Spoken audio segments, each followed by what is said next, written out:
Just go live. I should be live right now. Let's see if people join. And I'll do my thing, I guess. One can be a meat eater and still advocate for the ethical treatment of food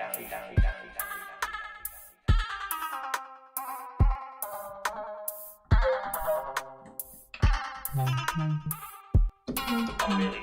One can be a child user and still advocate for the rights of children. One can be a slaver and still advocate for the rights of slaves. One can be a woman basher and still advocate for the rights of women. Do you listen to yourself, Jennifer?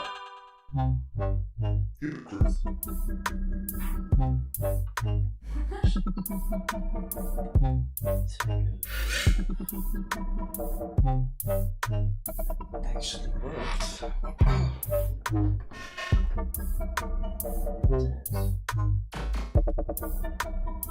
Amazing.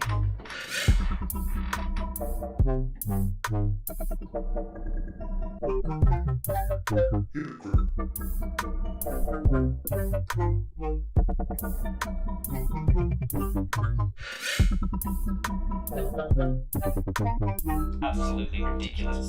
People with this hypocritical worldview, like, do you have any self-awareness? Like, when I went vegan, I was like, any self-awareness? Like, when I went vegan, I was like, I'm a hypocrite, you know, I should change. That was my attitude, not like, let's ethically shoot an animal in the head. I just don't get it.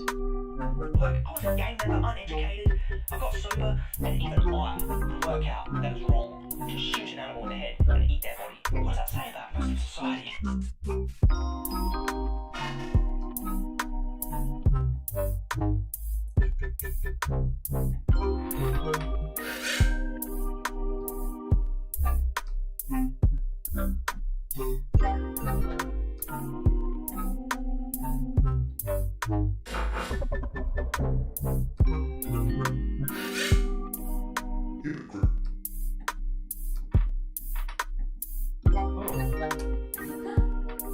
Would you look at that? Somebody actually showed up. Hi, Bianca. Just give me a second.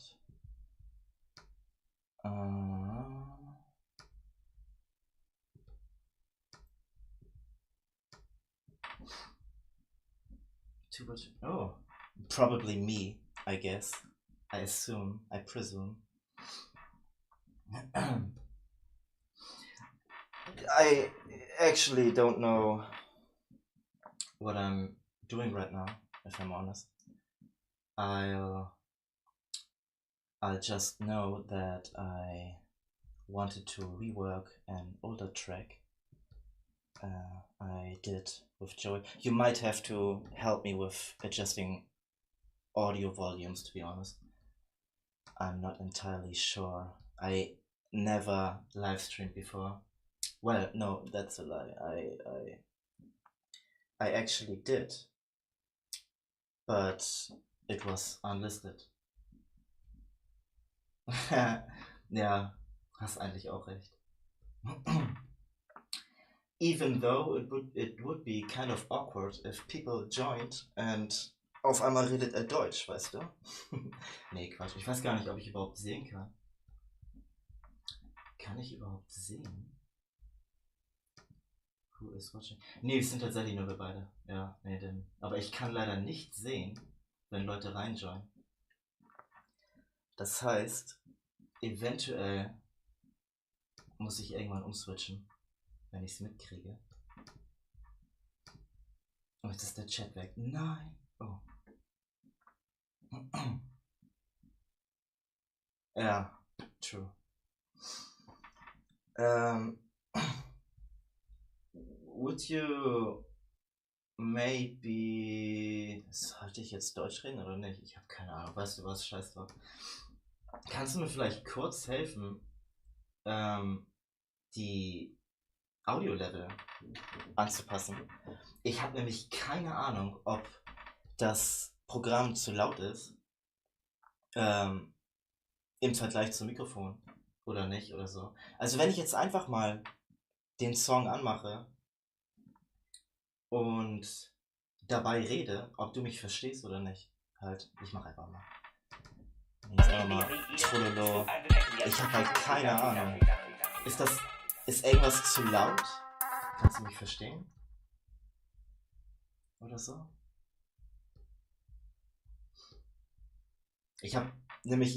Ursprünglich hatte ich gedacht, dass ich mein Cousin. Ja, das ist halt blöd. Beziehungsweise. Ich glaube, ich kann das übertakten. Aber ich weiß, wenn die Qualität dann schlechter wird. Wenn ich jetzt.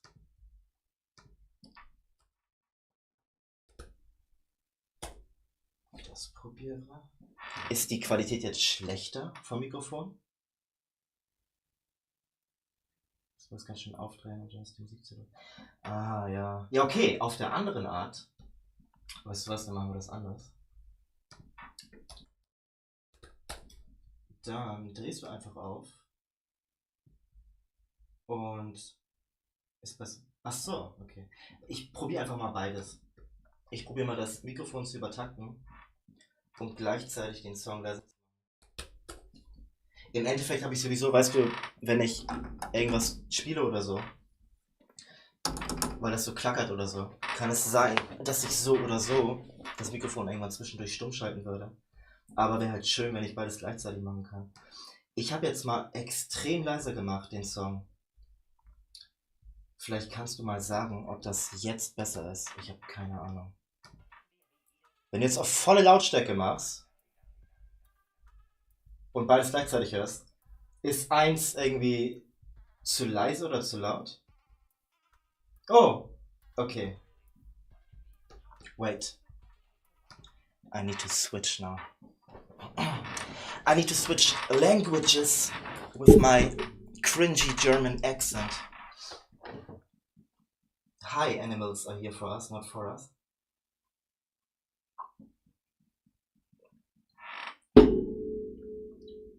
Keine Musik.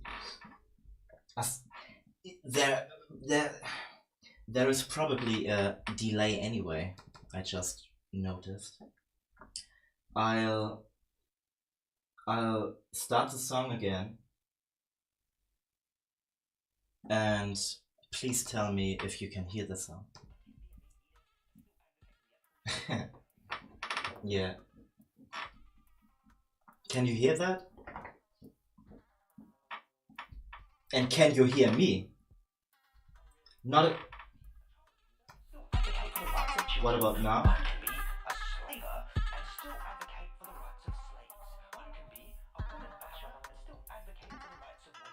Can you hear now?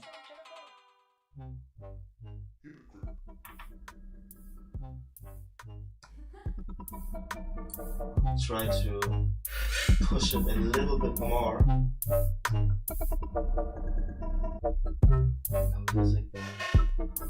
Okay, Oh, it's both. Can you understand me though? Or is the song too loud or something? Or am I too silent, I guess? Barely. Absolutely ridiculous. Okay. People with this hypocritical worldview. No, it's alright. Don't worry.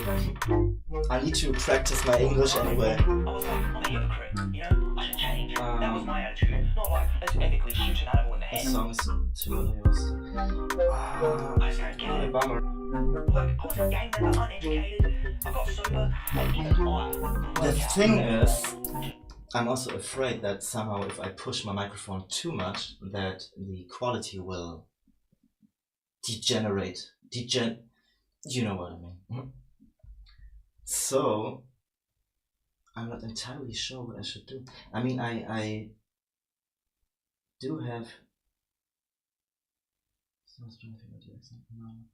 thought it was Austrian. Close enough, I guess. And same, Bianca. I don't think I follow any German YouTuber at all. I used to follow... What No, I actually do follow one in particular, der Artgenosse, but he rarely uploads, unfortunately.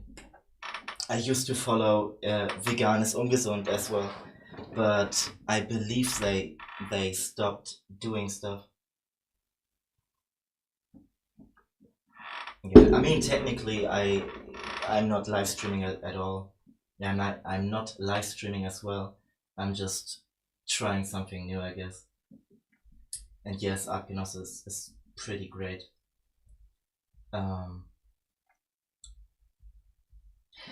Yeah, I was wondering about that as well. I believe I forgot the name. One is called Alyosha, that's for sure. And I think Alyosha is still doing stuff, but it's not necessarily vegan related, so I couldn't be bothered, to be honest. I mean, what he does is probably still relevant, but I have pretty much tunnel vision when it comes to YouTube in that sense, and I want to have YouTubers that do vegan stuff. Yeah, I mean, Elle is probably doing the same sometimes, doesn't she? But I believe it's been a while since she has done something that was not vegan related.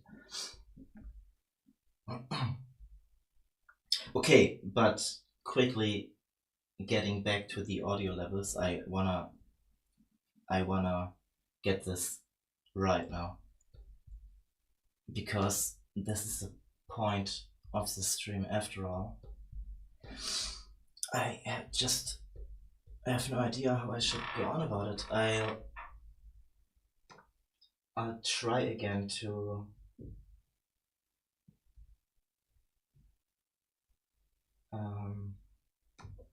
adjust the levels from the program. I mean, if it won't work in the end, that's not an issue anyway, because I might mute my microphone anyway while I'm playing, because again of the clicking and stuff. But it would be nice if I could actually have both running simultaneously. It would be nice though. Okay. Exactly, Elle has almost only vegan stuff. Yeah. She does non-vegan stuff, I believe, sometimes, but it's been a while. I'm not entirely sure though. I stumbled across her because of the vegan stuff after all. Okay, I quickly try playing the song again. And please give me feedback about the volume. I mean, it's pretty loud for me as well, if I'm honest. My question to you now is, which audio is louder? Is it the microphone or the song? Both though? Microphone and program? Can you listen to yourself, Jennifer?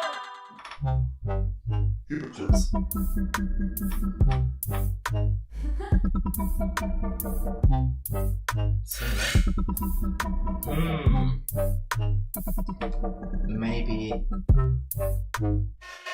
making the program a little more silent, but I'll just keep continuing, I guess. Okay, just to give a, what's the word,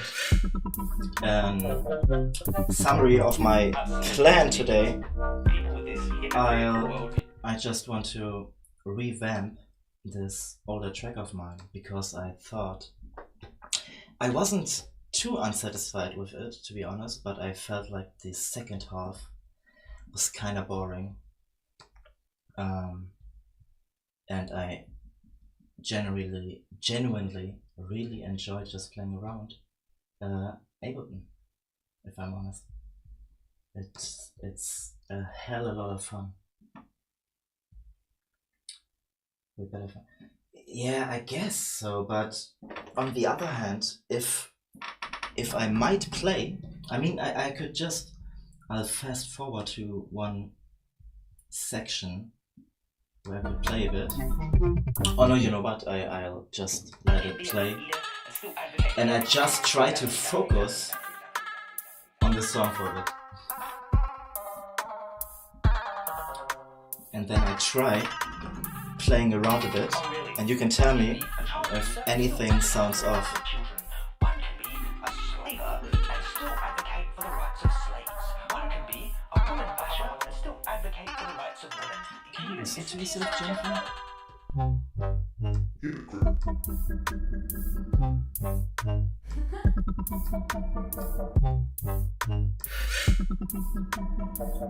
Wait. This one is unnecessary. As well as that one. And that one,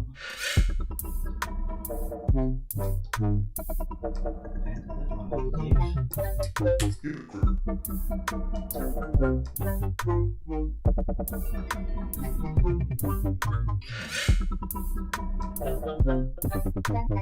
Absolutely ridiculous. People with this hypocritical worldview, like, do you have any self-awareness? Actually, okay. I'm a hypocrite, you know? Good. It's good that you say that. Oh wait, I actually already applied all the filters. You can't hear the voice? That's a bummer. Wait. I probably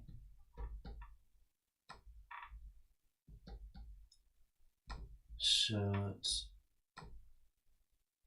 make it a little louder, I guess.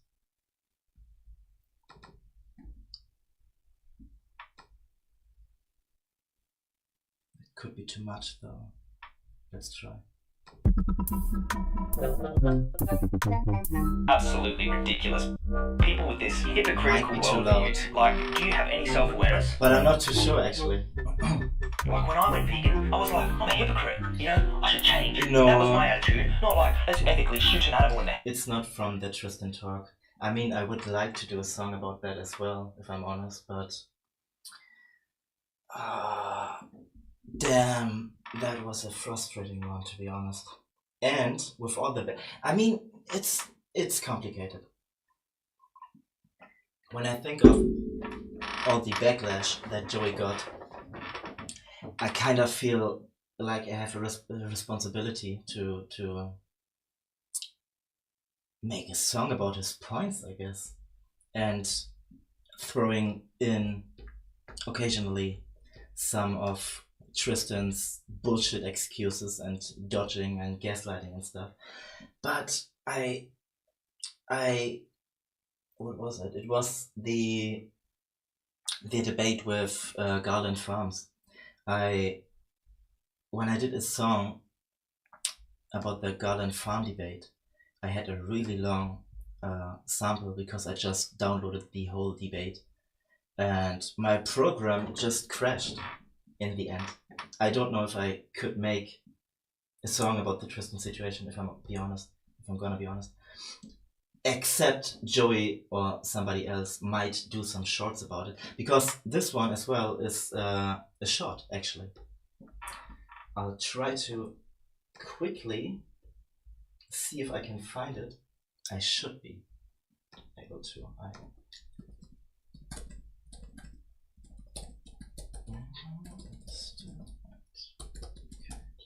Give me a sec. This should be the one, right? One can be. Yeah, okay. I'll put the short in chat. It's an older one, though. It's an older one, but it's a pretty good one, I must say. That is the short I'm using.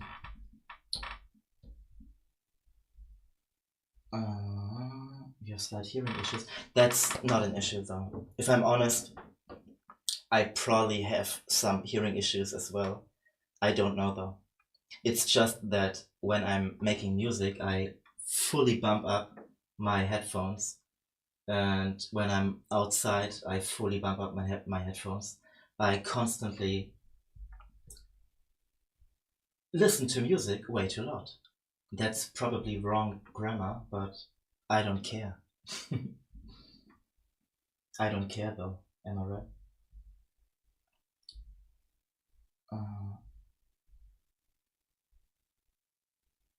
You didn't even track that this is Joey's voice? It is. I applied some filters though. I don't know why I chose those specific ones, but I thought they just sounded cool, especially that vocoder. If I believe that's the one that changes the the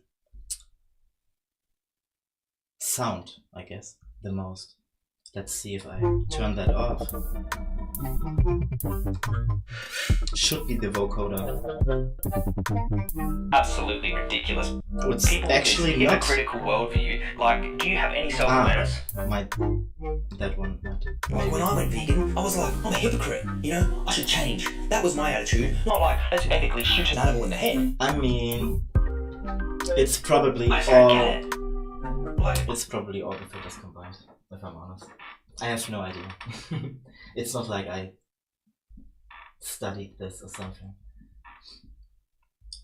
But it is Joey's voice, actually.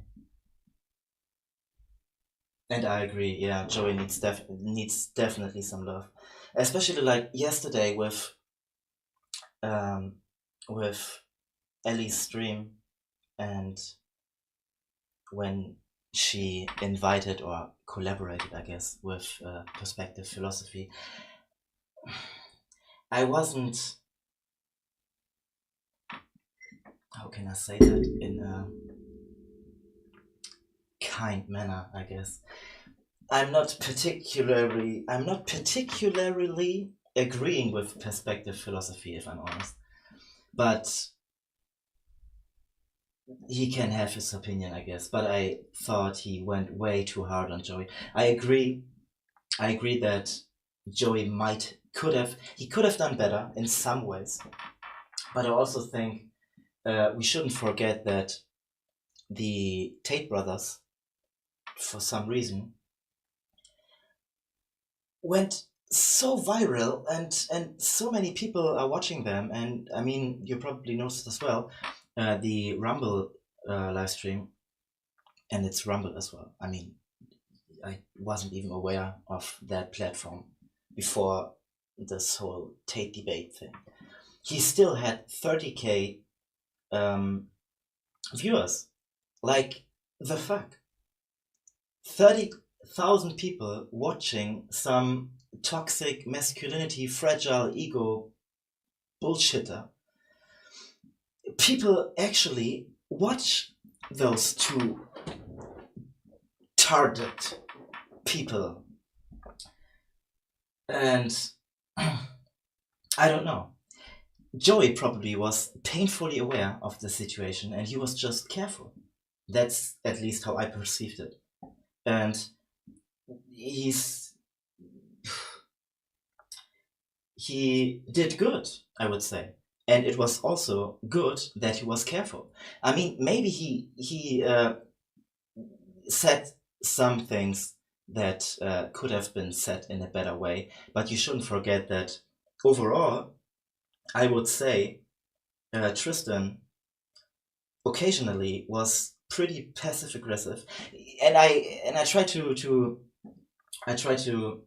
view this from somebody who is not a Tate disciple, but somebody who is just genuinely interested in veganism, for example, or in the debate between a vegan and a Tate, I guess. From the perspective from a person like that, I think Joey did pretty well, if I'm honest. He was polite. It's not like he didn't use any arguments. He did he was fighting back as well. I would say. And Tate got passive aggressive, as I said, and he was gaslighting constantly. I felt like he didn't he wasn't giving a good impression, I would say, for somebody who isn't a Tate disciple and for somebody who isn't necessarily vegan yet.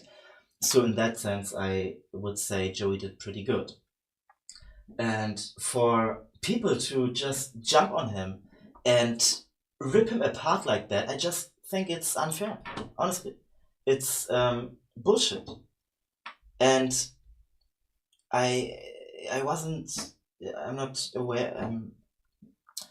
I don't know who said this, but I believe it was in El's chat yesterday as well. Somebody said that Joey had to fight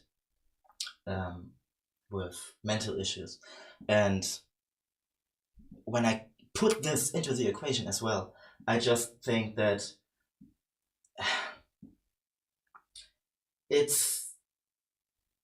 I have no words for that. I think it's tarded, I guess you could say. It's tarded to hate on him, to rip him apart like that, to criticize him in such a way that you literally insult him. I mean, what was he saying? Like, oh, I have a bigger penis than Joey right now and stuff like that. Like, come on, is that really necessary? You know what I mean?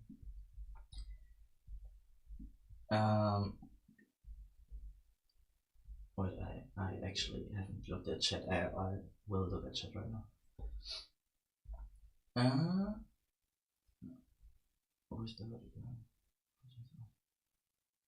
I wish they would go and have discussions with smaller channels, with audience who may have more potential to not be so egotistical.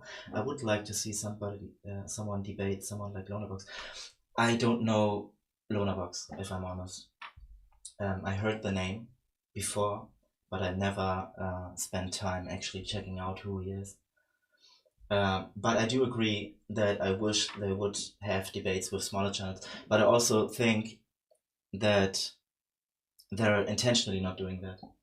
I think it was intentional that they agreed to Joey, but let's take me, for example. I mean, I never have done any live debate, of course, but let's say I would ask him. Never in 1,000 years he would agree to that. Even though he, in his mind, probably would think that he would rip me apart as well, you know? But it's more like he has nothing to gain, you know what I mean? With Joey, though, Joey has a following. And it's probably just ego stroking in a way, that when he has a debate with Joey, and especially when Joey is polite like that, and we know Tristan and Andrew and all their disciples are not polite, you just know how the debate ends in a way, because Joey wants to give a good impression after all, and I would say he did give a good impression. He did give a good impression, and he didn't do perfectly, of course, but he did pretty well, in my opinion. But obviously, the Tate disciples, the Tate followership, obviously thought that Tristan destroyed him, which is completely bullshit. I forgot what I was going on about. Ah, right, debate with smaller channels. I agree. I just think that they would never do this. They would only... although, when I think about that right now, I'm not entirely sure if they would actually agree to all debates from bigger channels. Like, for example, take Ed. I think a lot of people, even bigger channels, even more famous personalities, I guess, like the Tates, they would never agree to a debate with Ed Winters. I highly doubt it, because they know they're not very smart, in my opinion. The Tates, I mean, but they're smart enough to know that Ed would completely destroy him.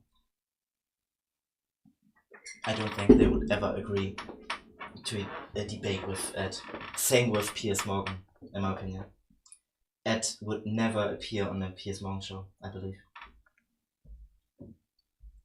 Vegan Gains was very mean towards Joey, way worse than PP. I was afraid about that, if I'm honest. I haven't watched his live stream. I saw that he was reacting to that, but I didn't watch the live stream. I wanted to wait for 2 a.m. Vegans upload, because I'm pretty sure I assume he will probably upload this as well.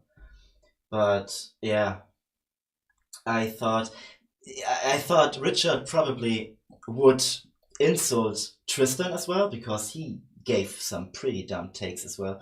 But I also knew that he was going to be mean towards Joey. That's probably also why I avoided watching it until now, if I'm honest. VG has a lot of problems. Yeah, I agree. But I still think he has. I mean, with Richard, it's kind of difficult. I think overall he has positive influence, but when I look at, I just noticed I wanted to make this a music stream. I know we're talking. Never mind. It's okay. Like, when you think about Richard's take on wild carnivorous animals, right? How dumb is his take on that? I mean, when I think about wild animals, carnivorous animals, right? I think about the I don't know if you probably have checked Gary's site. Checked out Gary's site as well some time. But Gary uploaded a lot of videos from animals helping, non-human animals helping other non-human animals. And there are carnivorous animals as well who refuse to kill. For example, one example was, I believe it was it a lioness? I believe it was a lion. Should be a lion. She was attacking an kind of ape species. I mean, she was attacking an ape, and that ape was a mother. She had her child clinging around her, and the lioness didn't notice that child at first, and she killed the mother. But when she noticed the child, I don't know how to put that into words, but you could really see, you were able to see how she was so conflicted internally, and she didn't know what to do. She was a little rough to the ape child, but she actually tried to protect the ape, the child from the ape. She even took the child, put it somewhere at a more safer place, because at that moment, somewhere at the ground, hyenas were approaching, and the lioness tried to scare away the hyena, and in the end, as far as I understood the video, the lioness accepted that the hyena gets the corpse from the mother ape, just because she wanted to protect that child. And the reason why I'm mentioning that is, with carnivorous animals, you see situations like that. Carnivorous animals refusing to kill, right? And there are a lot of other examples as well on Gary's side, actually. Also with buffaloes or something. Buffalo children and lions, I mean. When I see situations like that, I think about how, humans grow up in such a different way. We don't grow up in nature, basically. We grow up in man-made nature, so to speak. We don't have to fight for survival. We grow up with inherent human conditioning. We don't grow up by the law of nature, so to speak, and those wild animals do, and it's harsh. It's They genuinely have to fight for their survival. So when you try to apply empathy, I guess, and try to view the situation from the perspective from somebody who is not human, maybe just imagine you grow up as a lion. Ironically speaking, you grow up as a lion. Your parents teach you or show you that they kill others, essentially. This is all that you see. They probably in a lion language kind of way try to explain to you that you have to kill as well, because this is what their life is about. They have to kill to survive in that sense, in a biological way, because they have a specific necessity for certain nutrients, which could be synthetically created as well, but that is not something you could do in nature, obviously. But in actual nature, they need to kill in that sense. So how do you think would life look like if you grow up in such a harsh environment? You don't have any clothing. You could freeze to death. You could starve to death. You have so many issues you need to worry about, And how do you think what do you think does this to your mind? Like, I guess to stop rambling in a way, I need to mention another anecdote from my cat.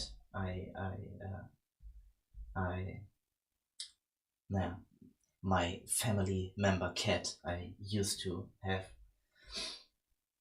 She was pretty smart, and cats are carnivorous animals as well. She was pretty smart. She could sit on command and stuff, and we also always took care of, for example, hedgehogs or something.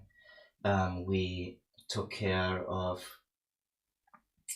moles, of baby birds that fell out of their nest, and we even had a pond back then, a bigger pond actually, and it had koi as well, and goldfish, and there were ducks who visited us because of the pond and because we fed them as well. And I remember that one particular pair of ducks, they visited us regularly, and then they stopped visiting us for some weeks, and then they visited us again with 14 children, little ducklings. It was so cute, and obviously we took the cats inside for the period, the time period where the ducks were visiting us with their children. And what was my original point? Later on, the ducklings grew up a little bit and stuff, and we decided to let the cats outside again. This was several years, many years ago. Then, funnily enough, even though I read something else on the internet, seemingly the same duck pair visited us again with new children, and I'm pretty sure that it was actually the same pair, because the guy, the duck dude, was Donald Duck. It was a white duck, and they're not pretty common, I would say. Or I mean, they're not necessarily rare either, but the most ducks are, what are they? Gray and green, you know. And they visited us again with the ducklings, with new ducklings, and our cats were outside because we weren't aware that they were visiting us again. And what was my point? We took the cats inside again when until the ducklings grew up. But when they grew up, we let the cats outside again. But the duck pair was still visiting us. And I remember one situation in particular where the female duck, the duck girl, I guess, came in our garden, and they were male ducks who were following her. I mean, you know how ducks operate. Unfortunately, it's quite harsh how they breed. But our cat, Casey was her name, our cat saw this actually, and she scared away only the male ducks. She wasn't attacking the female duck at all, and she wasn't attacking the male ducks either. She was just scaring them away. Because, at least when I think of how I perceive Casey's behavior and her potential thoughts, I think Casey was acknowledging that those ducks were friends of us and that they needed protection. So Casey was scaring away those that try to harm, essentially, our friend ducks. She wasn't attacking the female duck at all. And we could feed them simultaneously as well. Same with hedgehogs. When we took care of hedgehogs, literally Casey was eating right next to those hedgehogs and nothing ever happened. As if Casey very well understood that she shouldn't harm those animals that we allow that we tolerate in our garden, I guess. And when I think about that, and when I then keep in mind again the footage on Gary's website, how lioness refused to kill and other carnivorous animals, I just think that there is room for improvement. Evolutionary speaking as well, I mean, animals adapt. And can we really know how carnivorous animals might behave in the future depending on how we treat them? Like, do you know what I mean? With domesticated animals, like Casey, our cat, for example, our cat we used to have, she was understanding that she shouldn't hurt them. And I think this is possible with every animal. Because, how do I put this? There is somebody in all of us, obviously. And the fabric of the soul is the same, in my opinion. And they might use another language, they might grow up in different ways.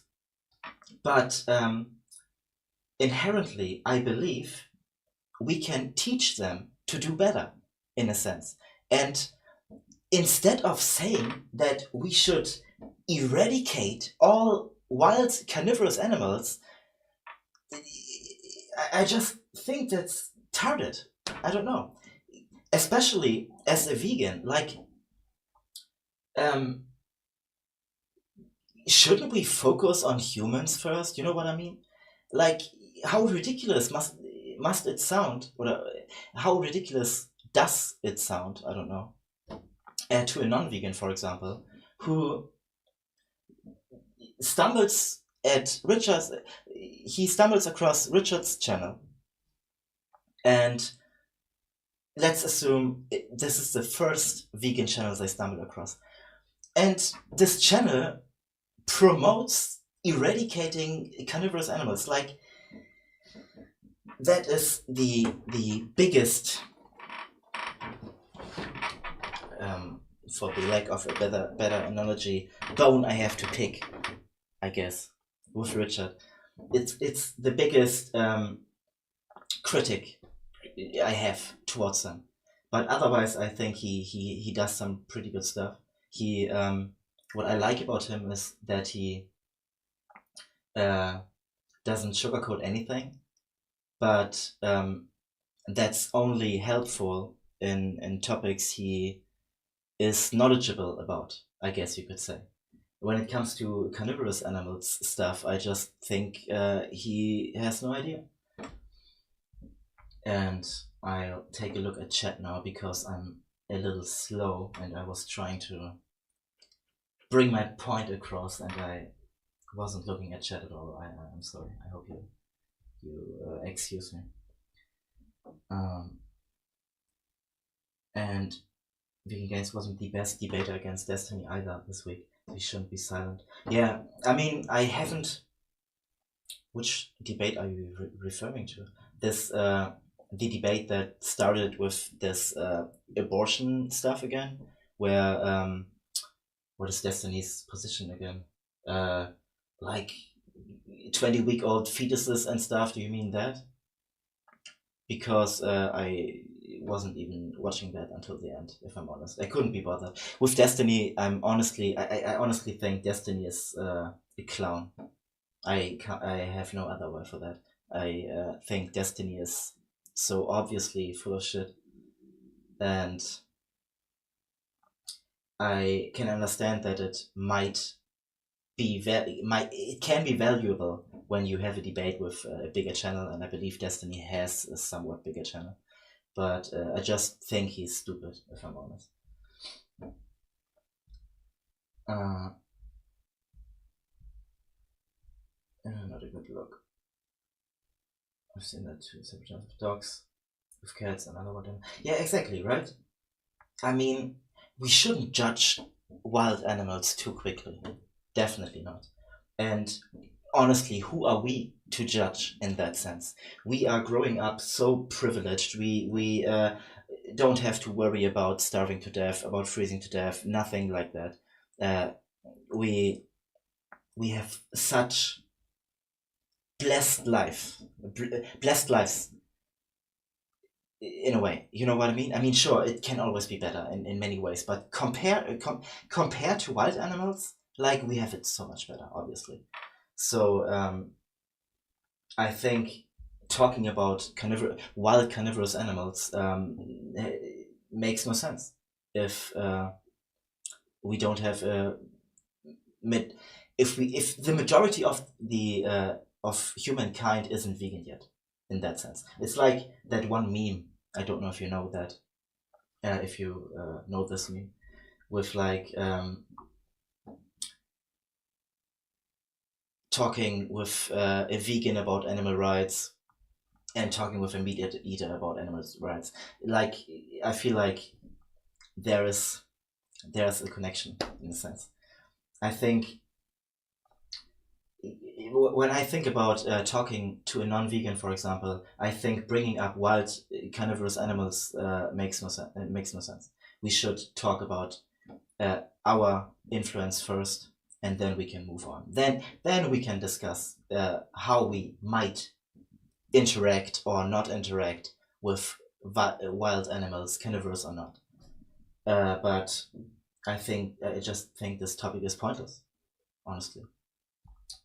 before we don't have a vegan world, I guess. My grammar is probably very, very bad. They understand this person, have empathy, sometimes more than we humans. Absolutely. Absolutely. And I think partially responsible for that is this conditioning, this human conditioning we have, that we grow up in a man-made society, so to speak. And how could I say that? Like, for example, when you say they understand distress and have empathy, I think that quality to understand those things, we are born with those qualities as well. I'm fairly certain about that. But because we grow up in this pseudo nature, in this man-made society, in this human conditioning society, in this brainwashing society, we forget all those things. It's the same with, like, one example. I don't know if this is too far off, but I think this has some relevance. When I think about fear, right? When I think about fear, what sense has fear? Why do individuals experience fear? The what's the word? The point, I guess. The point of fear is to protect you from potential. Is this right? I don't know. From potential life-threatening dangers. How can we feel fear in situations that involve bureaucracy or social pressure? You name it. I mean, I can't think of any other examples on the fly, but you know what I mean. We feel fear in those situations, and it's completely unnecessary. Like, fear should protect us from potential life-threatening dangers, just like disgust protects us from potential toxic substances or something, or how sadness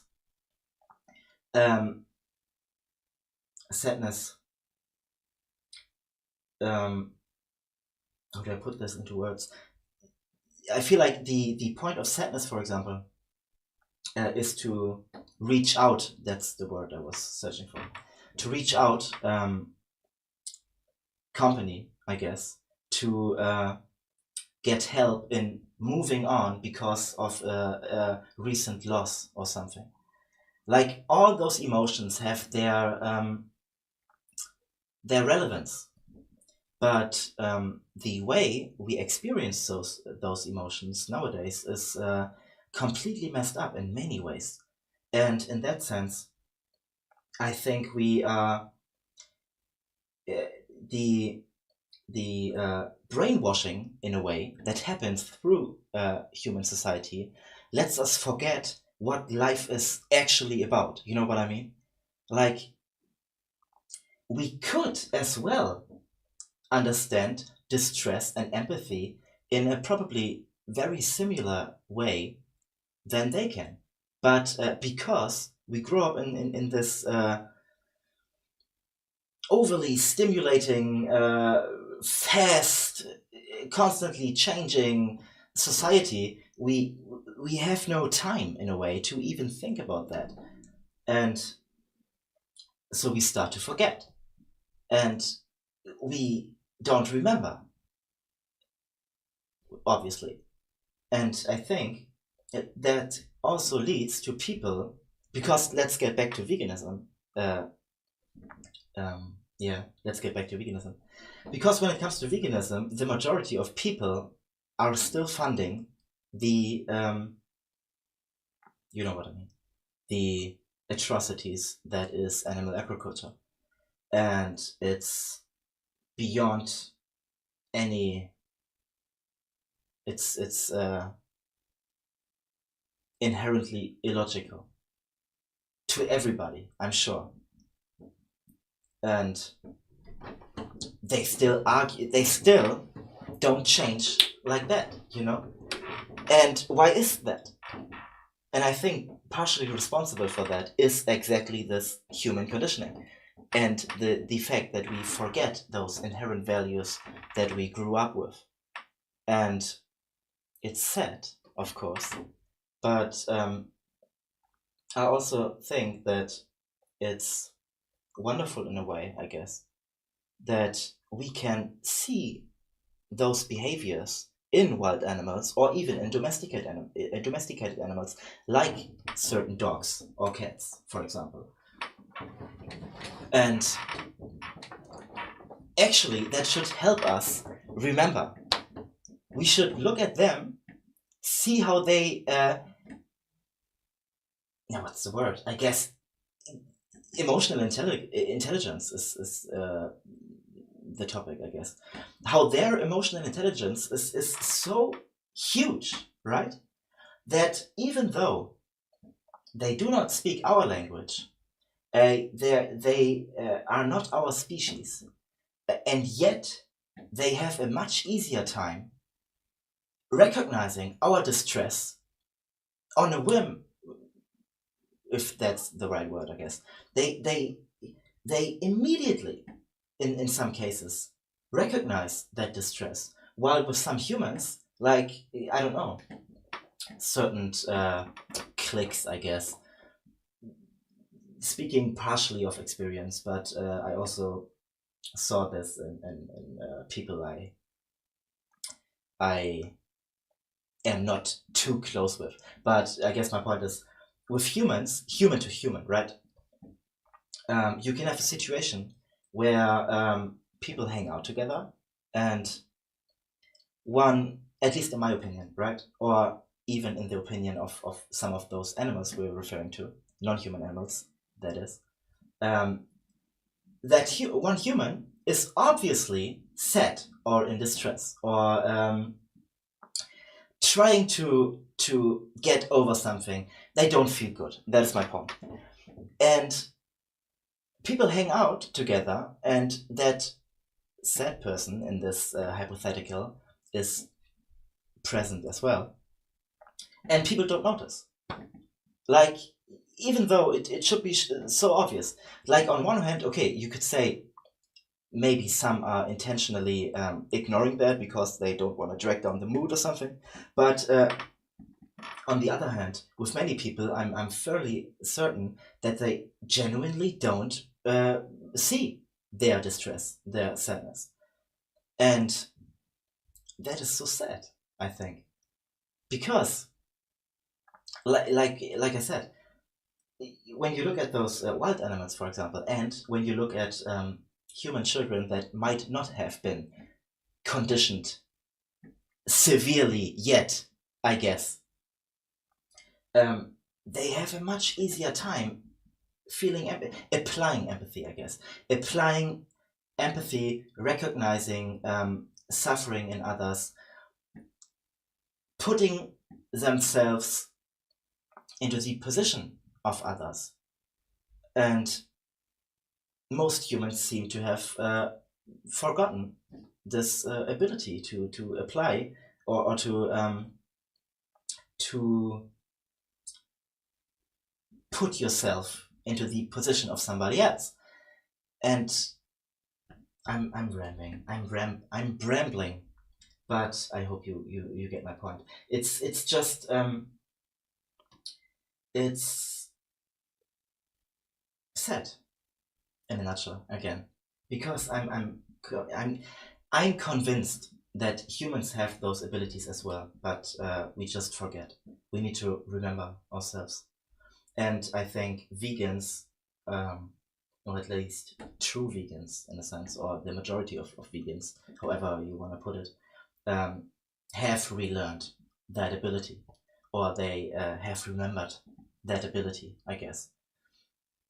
And all people should do that. But before I keep rambling, I'll take a look at chat again. I need to get used to this. Hopefully, maybe not. I don't know. By the time we get our act together and stop expectation, there will likely be no more wild carnivores to manage. Yeah, that's the other thing, right? Aren't we in the sixth biggest mass extinction on planet Earth? And while you're mentioning that, that there will be no more wild carnivores to manage, that remembers me of the IPCC. Like, I was following that pretty closely for a while, especially from 2018 to around 2021. The IPCC in 2018 estimated that we have 12 years remaining to prevent irreversible damage to this planet that would make this planet unrecognizable in the next century. That was 2018.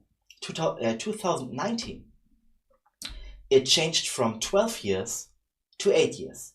So in the span of 1 year, we lost 4 years, right? Then 2021, the IPCC estimated that we have 3 to 5 years remaining to prevent irreversible damage. Like, when you look at those statistics alone, right, one could argue that it's already too late, I guess. And species are going extinct every day, as far as I know. It's pretty sad. I wish we would reach that stage where we could manage wild carnivores, but I agree with you. I think that might not happen. Unfortunately. That unfortunately might not happen. Okay, I quickly run over chat right now, okay? And then I try to get back to the song just for a bit. Just because what's the word? It's itching in my fingers. I wanna play. Okay, oh god, it's not. It's, where was I?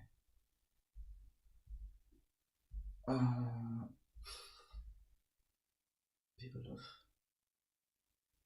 to tear others apart. They remind me of watches. Yeah. Yeah, Joey was even suicidal at one point. Yeah, I mean, I can understand that for sure, especially with his kind of past, you know.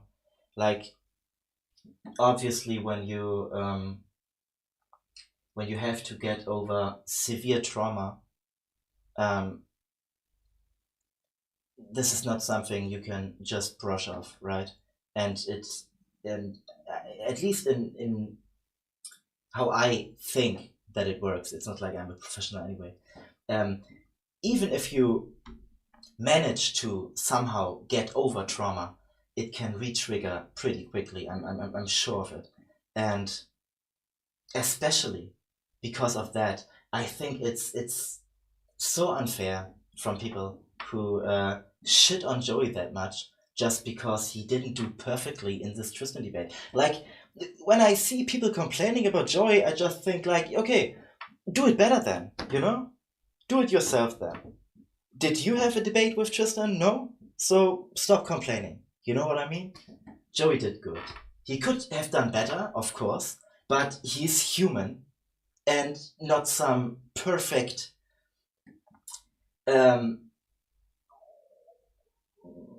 oh god, I need to eat something soon.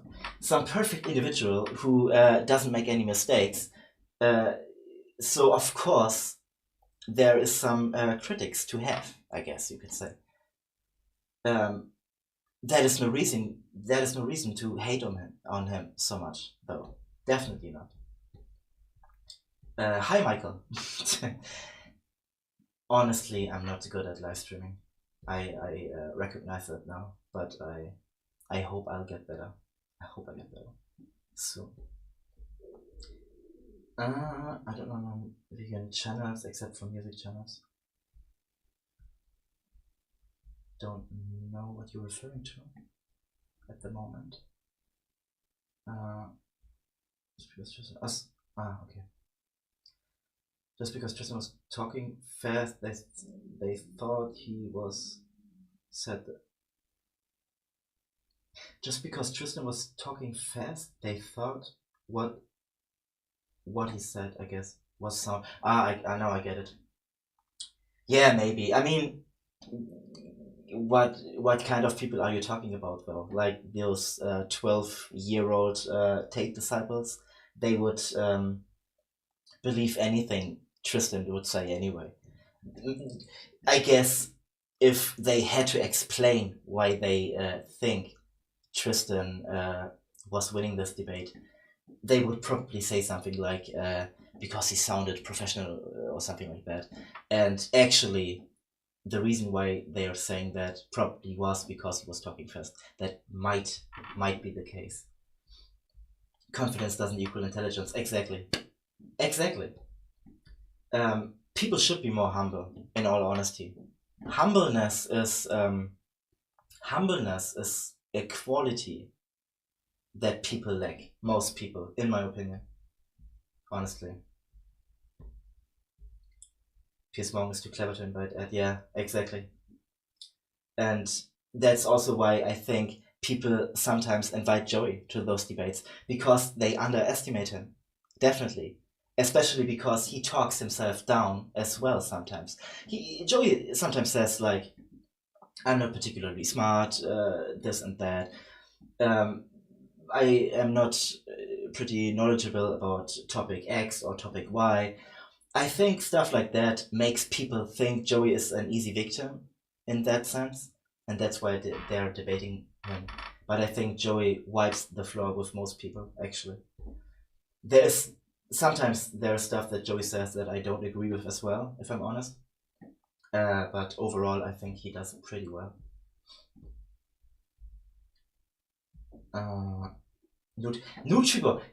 Nutrivore, exactly. I'm happy that you mentioned him, because I don't like what he's doing sometimes. He's the one who, but I think other vegans are saying this as well. He's the one who thinks eating non-sentient animals is okay, right? I mean, I don't want to get into this whole topic right now, but I definitely disagree, and that's also why I'm not a very big fan of Nutrivore. I don't follow Nutrivore. I don't follow perspective philosophy. There are probably a lot of channels I don't follow that most people follow, because my intuition is telling me that they're not necessarily, what's the word, my tribe, I guess you could say. Do you remember the title of that video with the lioness and the ape? I don't, but I think I probably could find it very quickly. Just give me a sec. Because I have Gary's site open all the time, 24/7. I'm not using it. I'm not using it every day, but for reference reasons, I have his site open constantly. This is not the ape example, but this is another good example. This is a buff. I think that's a buffalo. I'm not too sure. What is it? Wildebeest. I don't know if I'm pronouncing that correctly, but this is another. No, wait. I search for the ape example first before I'm linking something different.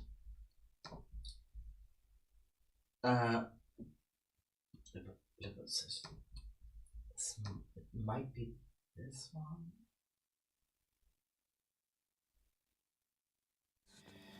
I got it. Okay. You know what? I think, I hope you don't hear my stomach growling the whole time, actually, but I think I'm taking a short break in a bit, eating an apple, and if you like, we could, no, we could watch the other one. I'm linking the ape one in chat. I guess that it's the better way to deal with things. This is the ape example, I'm pretty sure, that I was talking about. I'm quickly brushing over. And it was not a lioness, actually. It apparently was a leopard, but doesn't matter. It's a carnivorous animal in that sense. I'm pretty sure that was the video I was referring to.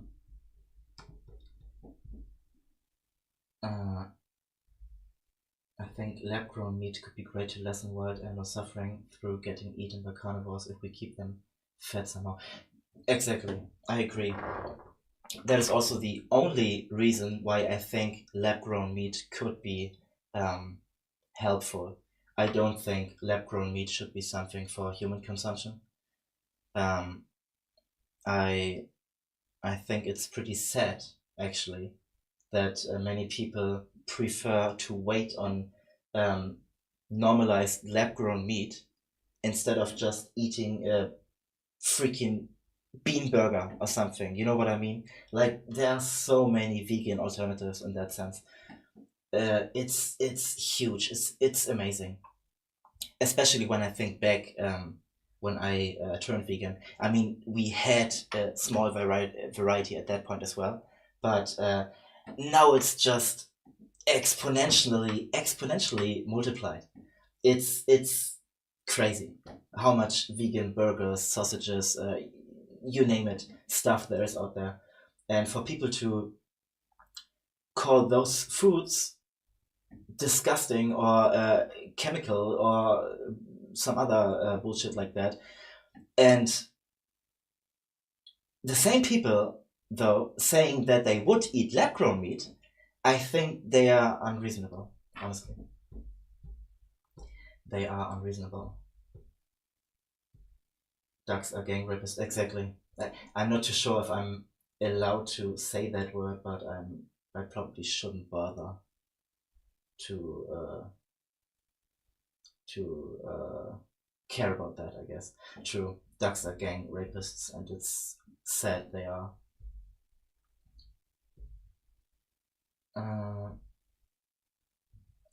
Okay, you know what? I quickly take a break.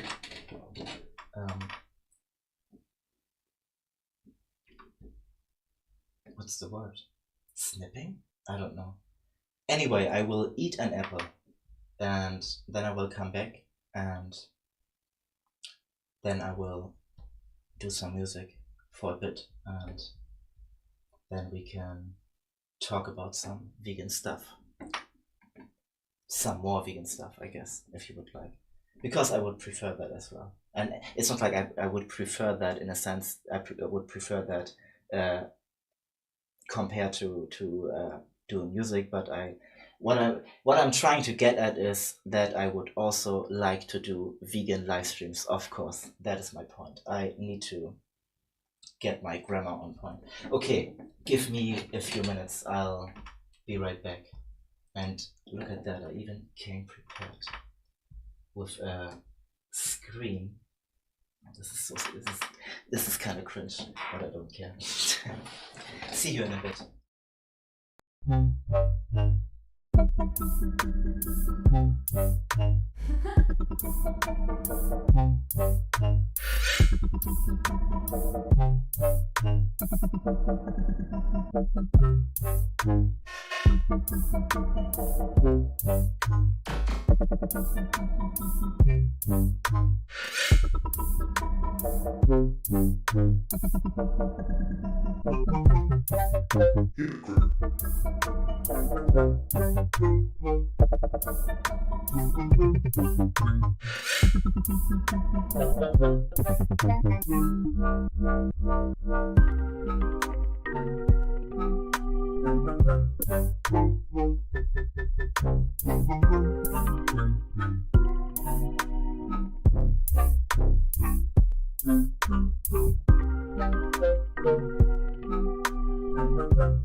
I'm back.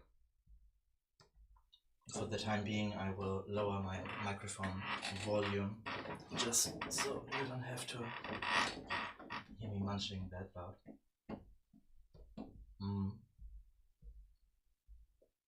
Okay, I will still try to fly over chat real quickly just so I don't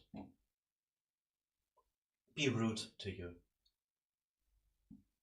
Since you're actually spending some time of your Saturday with me currently, and I'm very glad. I'm glad you joined, guys. Thank you. I used to rehabilitate parrots and trying to explain to skeptical people their greetings for flock members. The blink blink back and their wing stretches as a form of hello. Or that is, if I'm understanding correctly, I guess, that sounds so cute.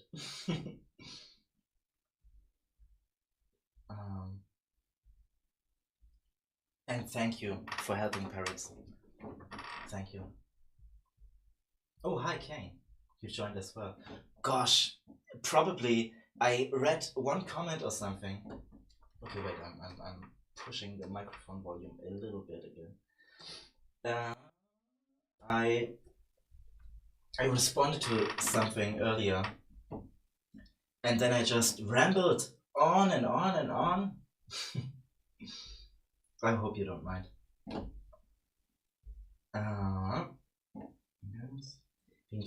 Vegan Games thinks horse riding is okay. Does he though? That is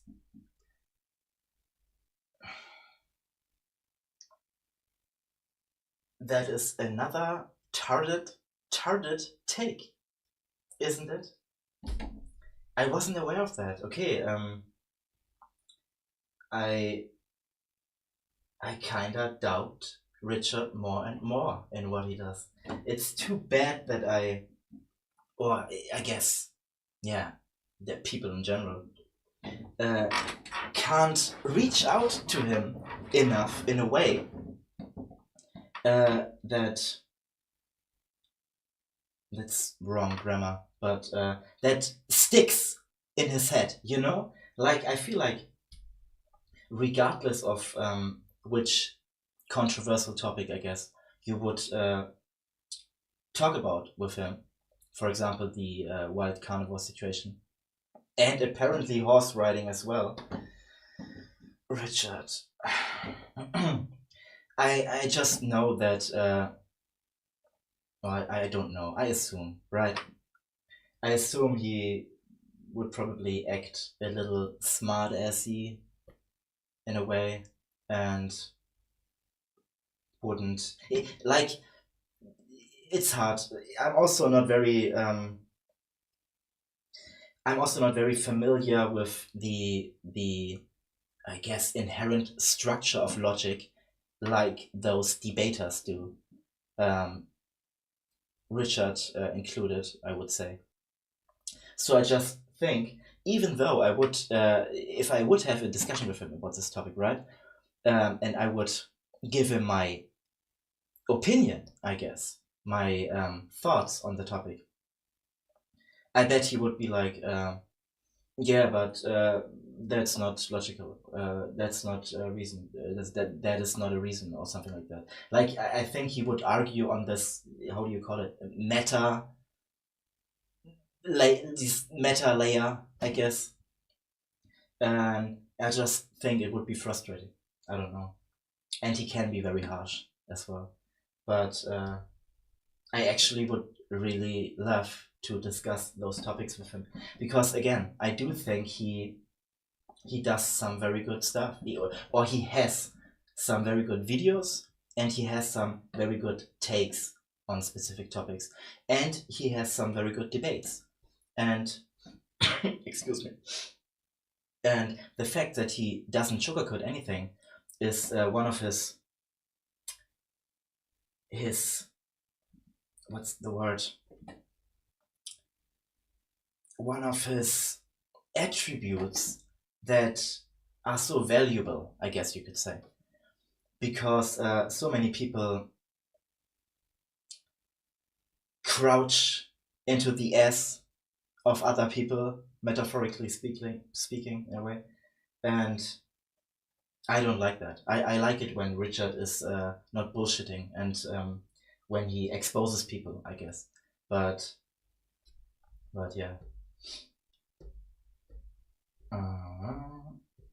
Okay. Oh, you need to go. I hope you enjoyed your stay, Bianca. And Kane. I don't know how long I will stream anyway. I just think I will probably start. I hope I make it. I hope I'm able to make some progress on this one. Because I do actually wanna recreate this one, because as I mentioned earlier, I wasn't too satisfied with the original version. So I'm gonna play some music in a bit. Thank you for coming on my stream though, guys. Your rambling is fine, thank you. I hope so. I genuinely hope so. Hope so. And you need to translate your thoughts, that's difficult too, exactly. It's so weird though, because when you're writing, right, in chat or typing on the comment section or something, it's so much easier for some reason. Even though the processing seemingly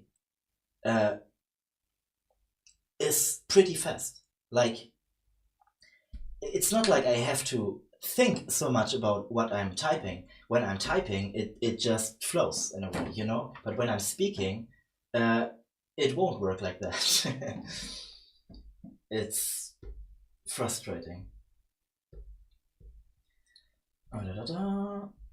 Okay. Oh, hi, Mike. Oh, Nilf. Nilf is here as well. Hi. I will do some music in a bit. Don't worry. If you worry at all. Hi, Noah. Hi, VPM. Oh God, I haven't looked at chat at all. I feel like what's the word? I feel like some old geezer who cannot deal with this technology. Like, it's horrible, but I think I get used to it. I hope I get used to it. And I saw a terrible thing on that, and Tyson will be involved.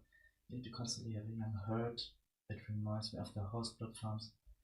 There was this thing about our meat lately, which revealed more details. I doubt it will be ever at the level it can be considered ethical. Has said many things which are out there. You will be bound if you disagree or don't agree. Okay, those probably were answers to my rambling. I think I just try to keep on doing this music for a bit at least. I can't actually remember how it sounds at this point. It's been a while. Okay, give me a moment. One can be a meat eater and still advocate for the ethical treatment of food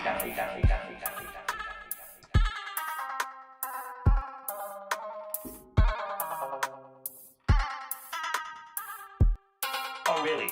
One can be a child abuser and still advocate for the rights of children. One can be a slaver and still advocate for the rights of slaves. One can be a woman basher and still advocate for the rights of women. Can you listen to yourself, Jennifer?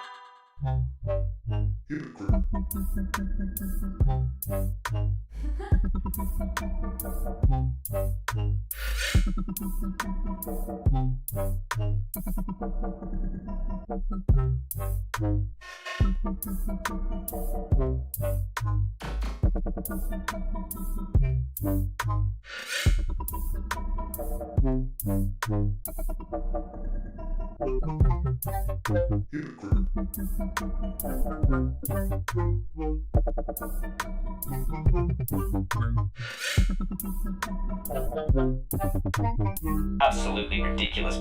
People with this hypocritical worldview, like, do you have any self-awareness?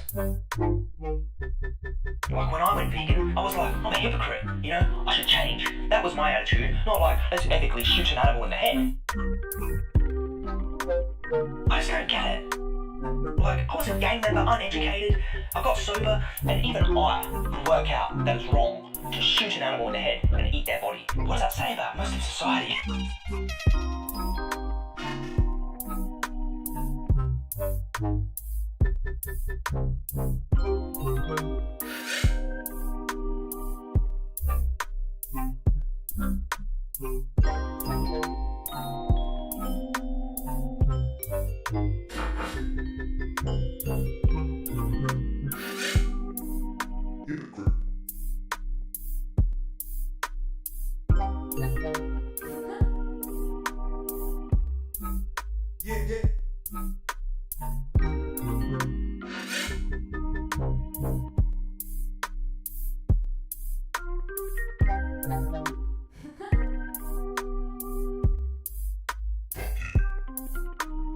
People with this hypocritical worldview, like, do you have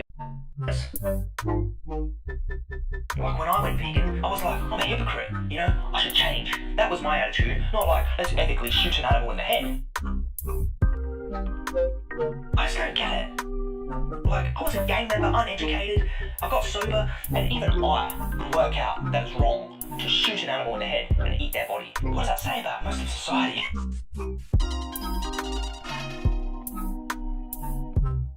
Work out that it's wrong to shoot an animal in the head and eat their body. What does that say about most of society?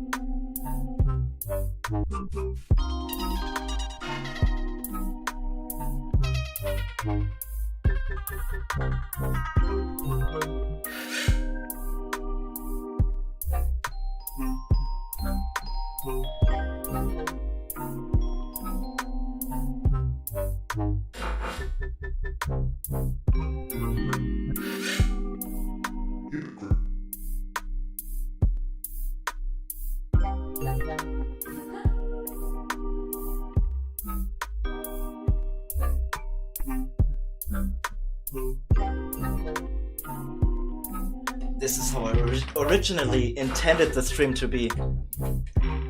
Me being more silent. But actually we started talking about so much vegan stuff, which is fine.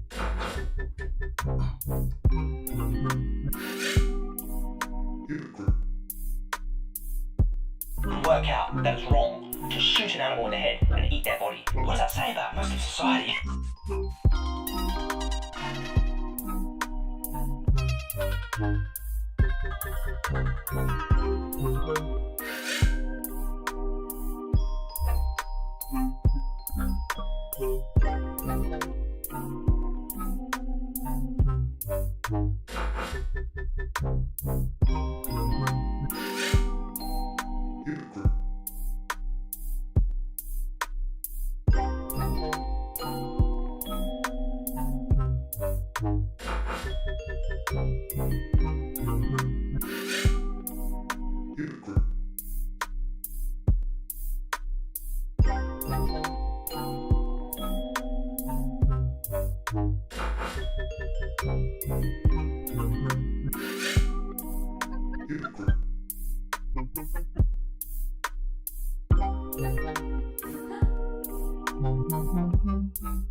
Gonna rewind. Actually, I don't know how you how you would imagine how a music stream like that would actually look like, but it's probably mostly boring because I'm rewinding stuff over and over again just to keep this feeling present, I guess. To I don't know what I'm saying. To what was I trying to say? To anyway, that's just how I make music, I guess. But I'm pretty sure many other musicians do this as well. One can be a meat eater and still advocate for the ethical treatment of food animals. Oh. But before I continue though, there was that other video I wanted to do, at least link to you as well, which is another carnivorous animal who spared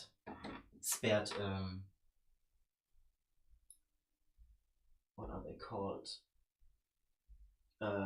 Wildebeest, I think. And this one is very insightful as well. You can watch it whenever, but I most definitely recommend you watching this as well. Before I forget. At least. Oh god. What? Okay. Isn't that right? Okay. that is the other carnivorous animal that you've refused to kill. Actually, if I remember, I believe she was hunting the child, and then she looked overwhelmed for quite a while, and then she helped reunite that child with her parents, I guess. It's a good watch, I guess you could say. You watched the one with the baboon and the lioness, yeah. Amazing, right? I mean, she was a little harsh sometimes, but you cannot expect a carnivorous animal to treat a fragile little baby ape with so much care that, you know what I mean. Like, I still think that her intention in that situation were pretty obvious. She probably her instincts probably kicked in as well, her motherly instincts, I guess you could call it. And she just acknowledged, she just remembered in that moment that she isn't the only one who can get children, you know, and that even those that fall under the category of her victims, so to speak, have children. And I think she couldn't deal with that in that moment, and she felt empathetic enough to spare the baby. And I mean, in the end, it's still pretty sad because she killed her mother, and that baby, regardless, probably would starve to death or something like that. But it's about making a point. You know what I mean? I don't think we have any right in judging wild carnivorous animals, or to go even further, eradicate all carnivorous animals. It's just stupid, honestly. In my opinion, I have to add, I guess. She was licking them at the end. The baby was enjoying it. I wonder what happened to the baby. Yeah, that's my point, exactly. The baby probably was overwhelmed a little, but I'm sorry, not it. They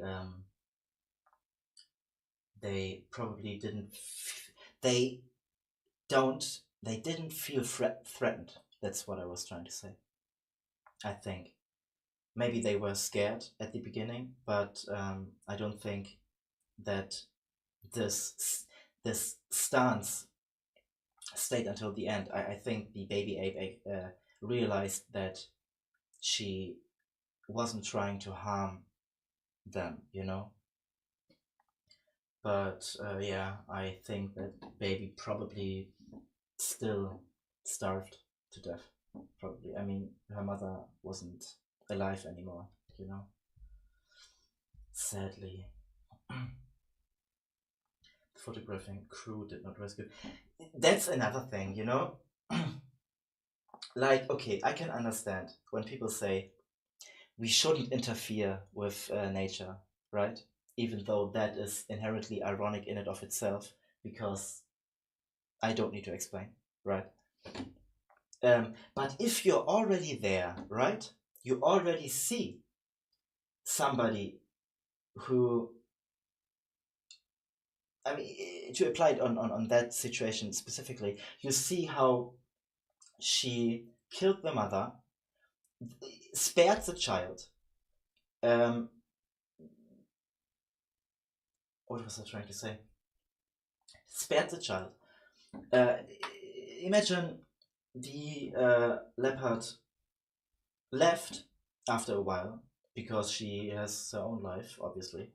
And as a photographer, I would definitely try my best to rescue that ape, because without a doubt, right, that ape will die, because it seemed like it was still an infant, I think is the right word. So they are dependent on their mother's milk, and their mother isn't alive anymore. So there is no harm in taking care of that ape, in my opinion. But I think most people probably wouldn't bother, and they probably would use exactly that as a justification that we shouldn't interfere with nature, which again is ironic, in my opinion. If you can help, you should. Exactly. Like, this is the same. Speaking of, right? If you can help, you should. What? Oh, where was it? The Tristan debate? No. Right, it was Ellie's chat yesterday. Somebody who said like, there are more important issues, so we shouldn't bother with veganism. Like, okay, yeah, sure. There are people starving. There's earthquakes. You name it. I don't know. Issues, right? Can you do something about that though? Like, you are in this country, on the other side of the globe, in many situations, and literally you cannot do anything meaningful in regards to helping them. But when it comes to animal agriculture, right, you are either participating in it or you are boycotting it. So you are part of the problem or part of the solution. There is no third option. So to say that there are more important issues is such a disingenuous statement, honestly. It's isn't that what you call a cope? Essentially, it's bullshit, stupid. So much irony. Exactly. I feel like when it comes to carnists, especially carnist trolls, but also your regular, typical carnist who tries to avoid the topic, but is open for discussion to a certain degree, right? When you try to approach them on the topic of veganism. Even them, they try to make it so easy for themselves and try and use arguments which couldn't be further from the truth. Like, most arguments they use, right? It's literally the other way around. People say soy is bad for the environment. Yeah, true. Most soy agriculture, blah blah. There's a lot of shit happening, and rainforests get destroyed, and you name it. But who is consuming all that soy, though? You know. Same with veganism is unhealthy. Okay, veganism can be unhealthy. True. If you eat nothing but Oreos and drink Coke, of course you won't be healthy. But how is a diet, right, that contains literally well-known carcinogens, cholesterol, huge amounts of saturated fat, trans fats, antibiotics, hormones, you name it. You say veganism is unhealthy? What is flesh then? Ironic. What else is there? What people say. I feel like my brain is blocking all the carnist, degenerate logic in this moment right now. But literally, I feel like everything, or at least 90%, right, of what they say, it's literally the opposite. It's literally the opposite. So, yeah, trying to bring logic into those discussions with people who still fund this horrific industry is hard, because they cannot see their hands in front of their own eyes, seemingly. Real cope, exactly. Exactly. A real cope. One can be a meat eater and still advocate for the ethical treatment of food animals.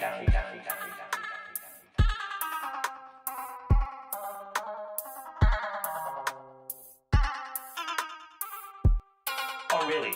One can be a child abuser and still advocate for the rights of children. One can be a slaver and still advocate for the rights of slaves. One can be a woman basher and still advocate for the rights of women. Can you listen to yourself, Jennifer?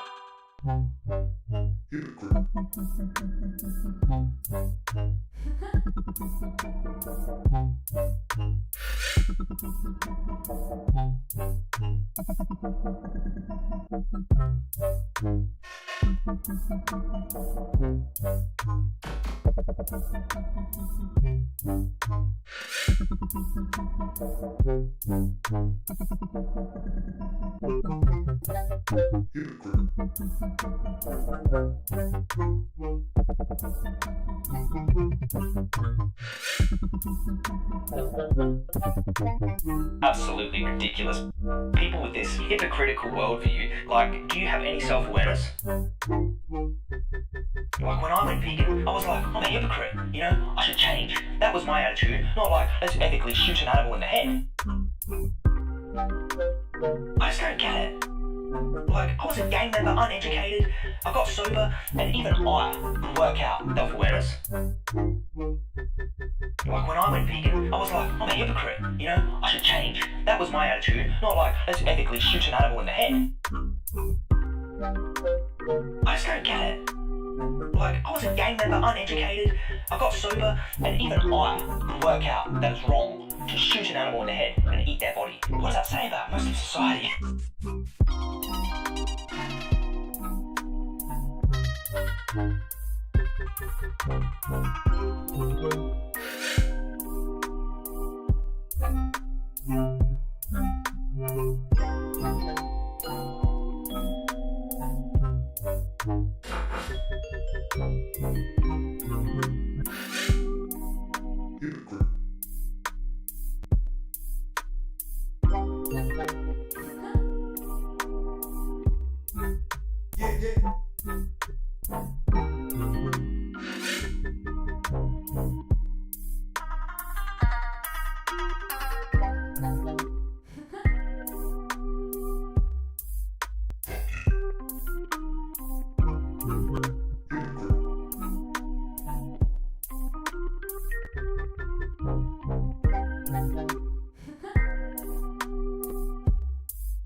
Do we need melody or do we need vonk? We definitely don't need those though. That was a mistake. One of those again.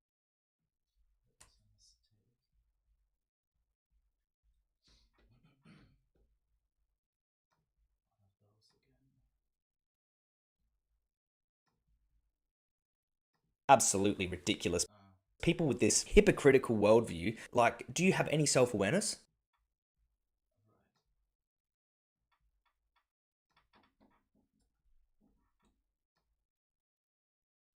This is ridiculous.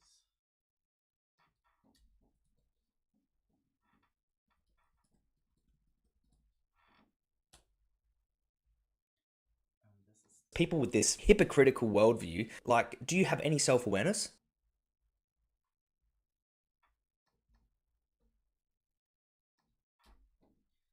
unfortunately that chart has no more spoken words, so I have to reuse.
One can be a meat eater and still advocate for the ethical treatment of food animals.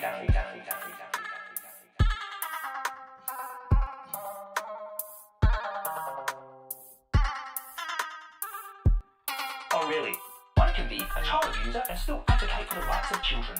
One can be a slaver and still advocate for the rights of slaves. One can be a woman basher and still advocate for the rights of women. Can you listen to yourself, Jennifer?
It's not actually that bad. Enough.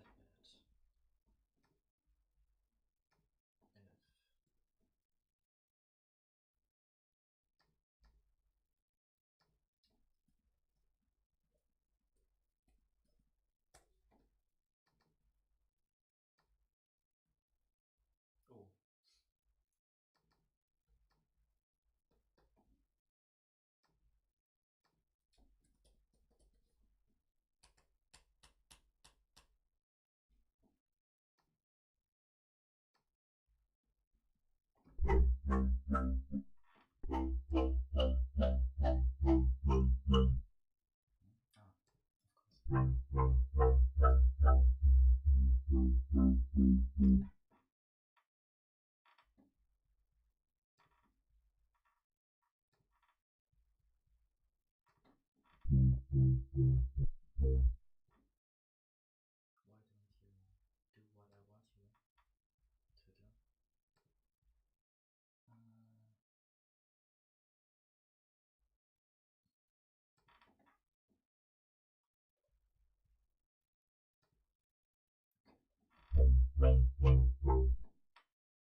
Why don't you do what I want you to do? And that one was, I believe. I didn't. I haven't yet.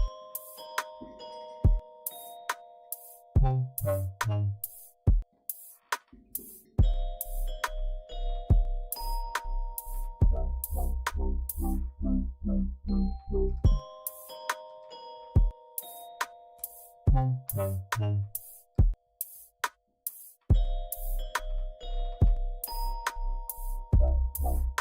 Could be usable.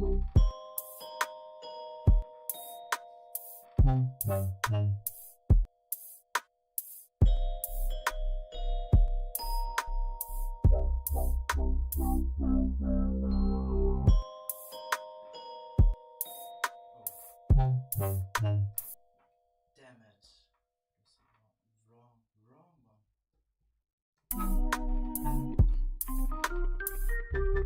Wait, it's that one. And obviously.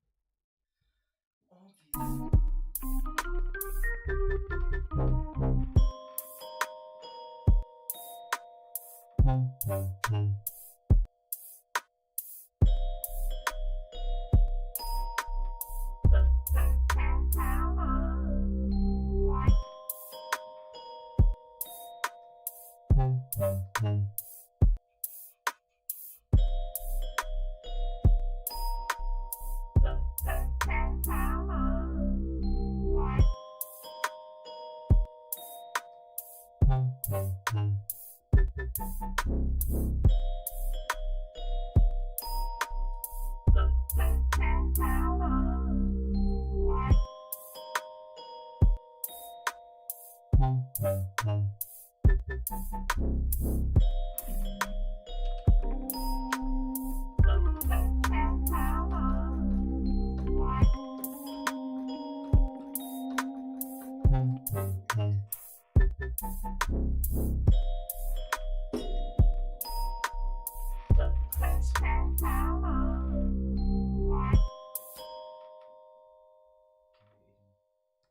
is not silent again. I need coffee. I'm just realizing.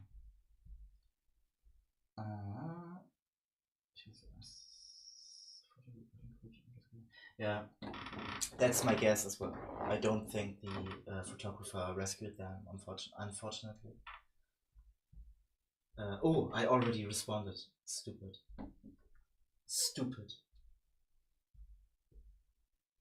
Yeah, it was, right. That one was slightly more comfortable to watch, I think, than the ape one or baboon one. But I really enjoyed that one as well. I don't know if you're aware of his page at all, or specifically the page of Gary that links a lot of videos like that. I'm gonna link it in chat as well, definitely. I recommend you to go through. I don't think all videos are still working, but most should. And there's a lot of good stuff in there. And Gary's site also has a section with quotes, by the way. And excuse me, and many of them are really beautiful as well. Definitely recommend.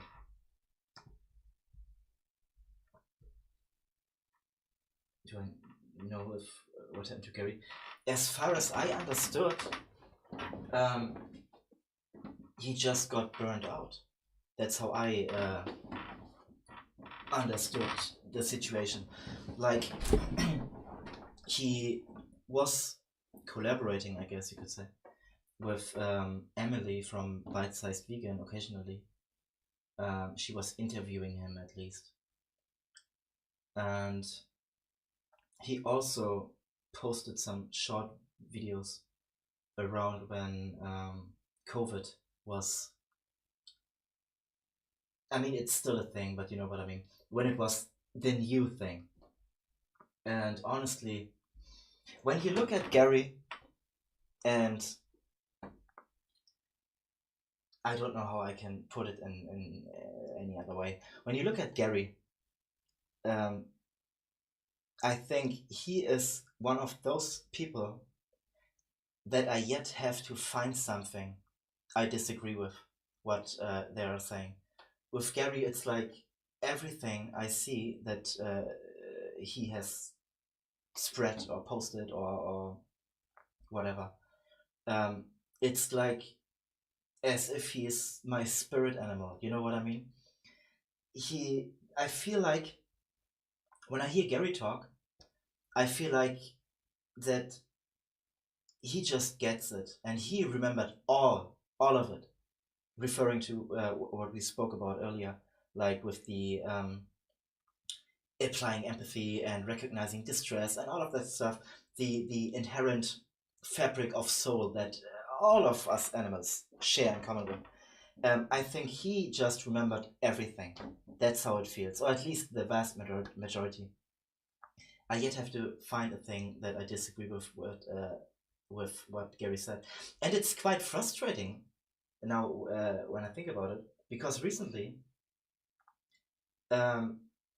I tried Twitter for a little while, and if I'm honest, I kind of enjoyed it for the time it was possible, because I actually got suspended because I posted slaughterhouse footage. Bullshit.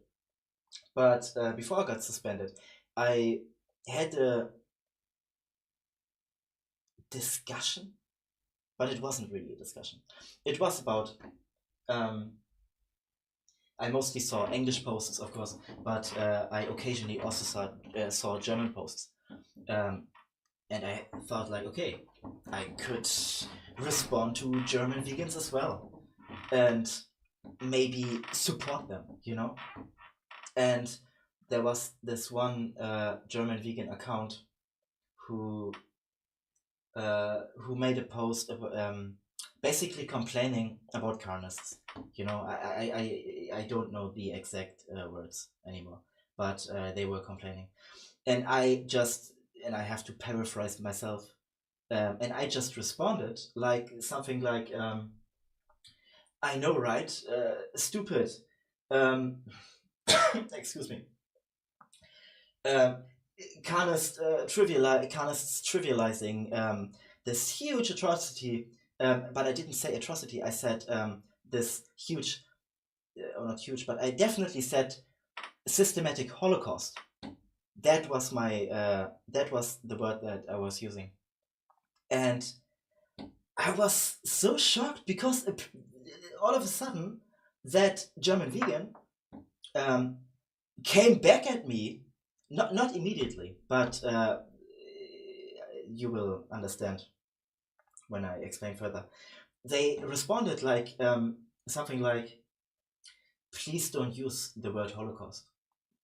And I, like when I try to explain my mindset I had in that moment, I was like, okay, I want to support that German vegan, and okay, they didn't like that I use the word Holocaust.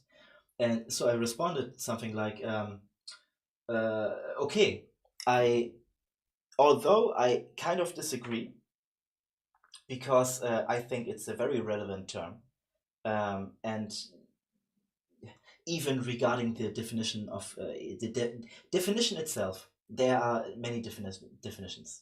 Like there's no need to play semantic games. That was basically my point. But I said something like, okay, I don't understand, blah blah, but I will try to prevent using that word in on your page or in German circles or something like that. And I don't know how it's exactly that happened, but suddenly they became all pissed, and like and several people suddenly joined in and hammered on me in some kind of way, like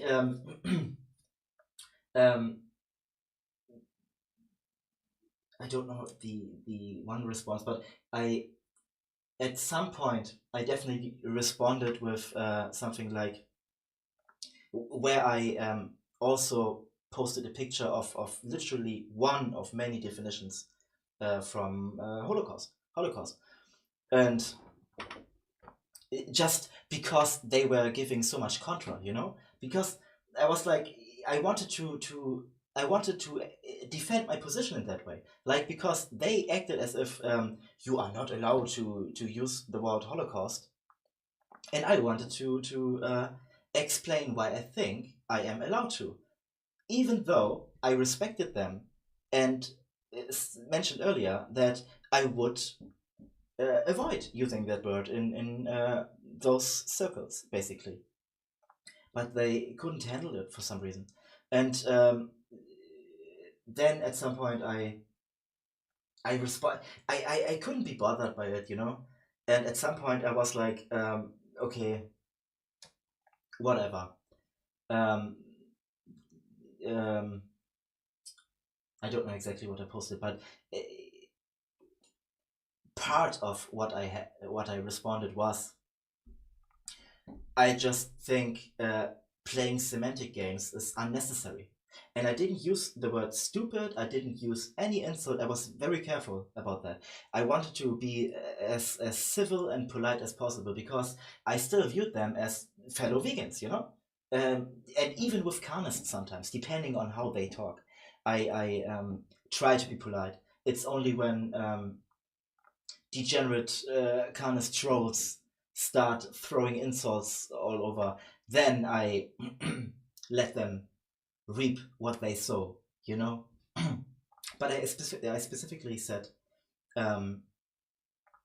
I think semantic games are necessary.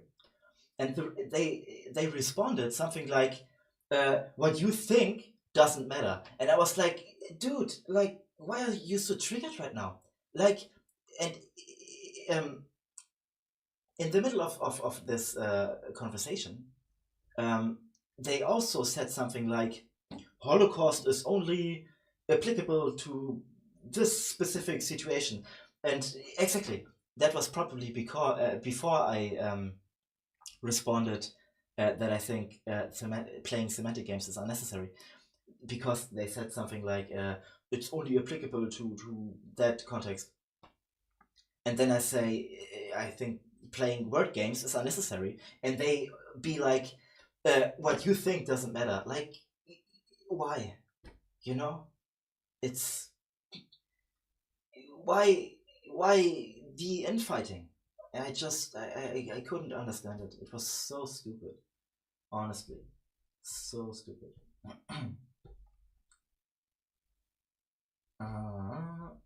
Thank you so much. I'm puttering in the kitchen all the time. I'm glad to hear that. I don't know how long I will continue though, to be honest. Um, because I already feel like I'm streaming since ages. 2 hours already. Gosh, I need to stop soon. But I think I will run through this one time and through the song and see if I spontaneously can add something. I at least want to somehow finish this section, I believe. But then I probably go offline soon as well. Except you maybe want to react to some video or something, but I haven't checked out who is actually watching.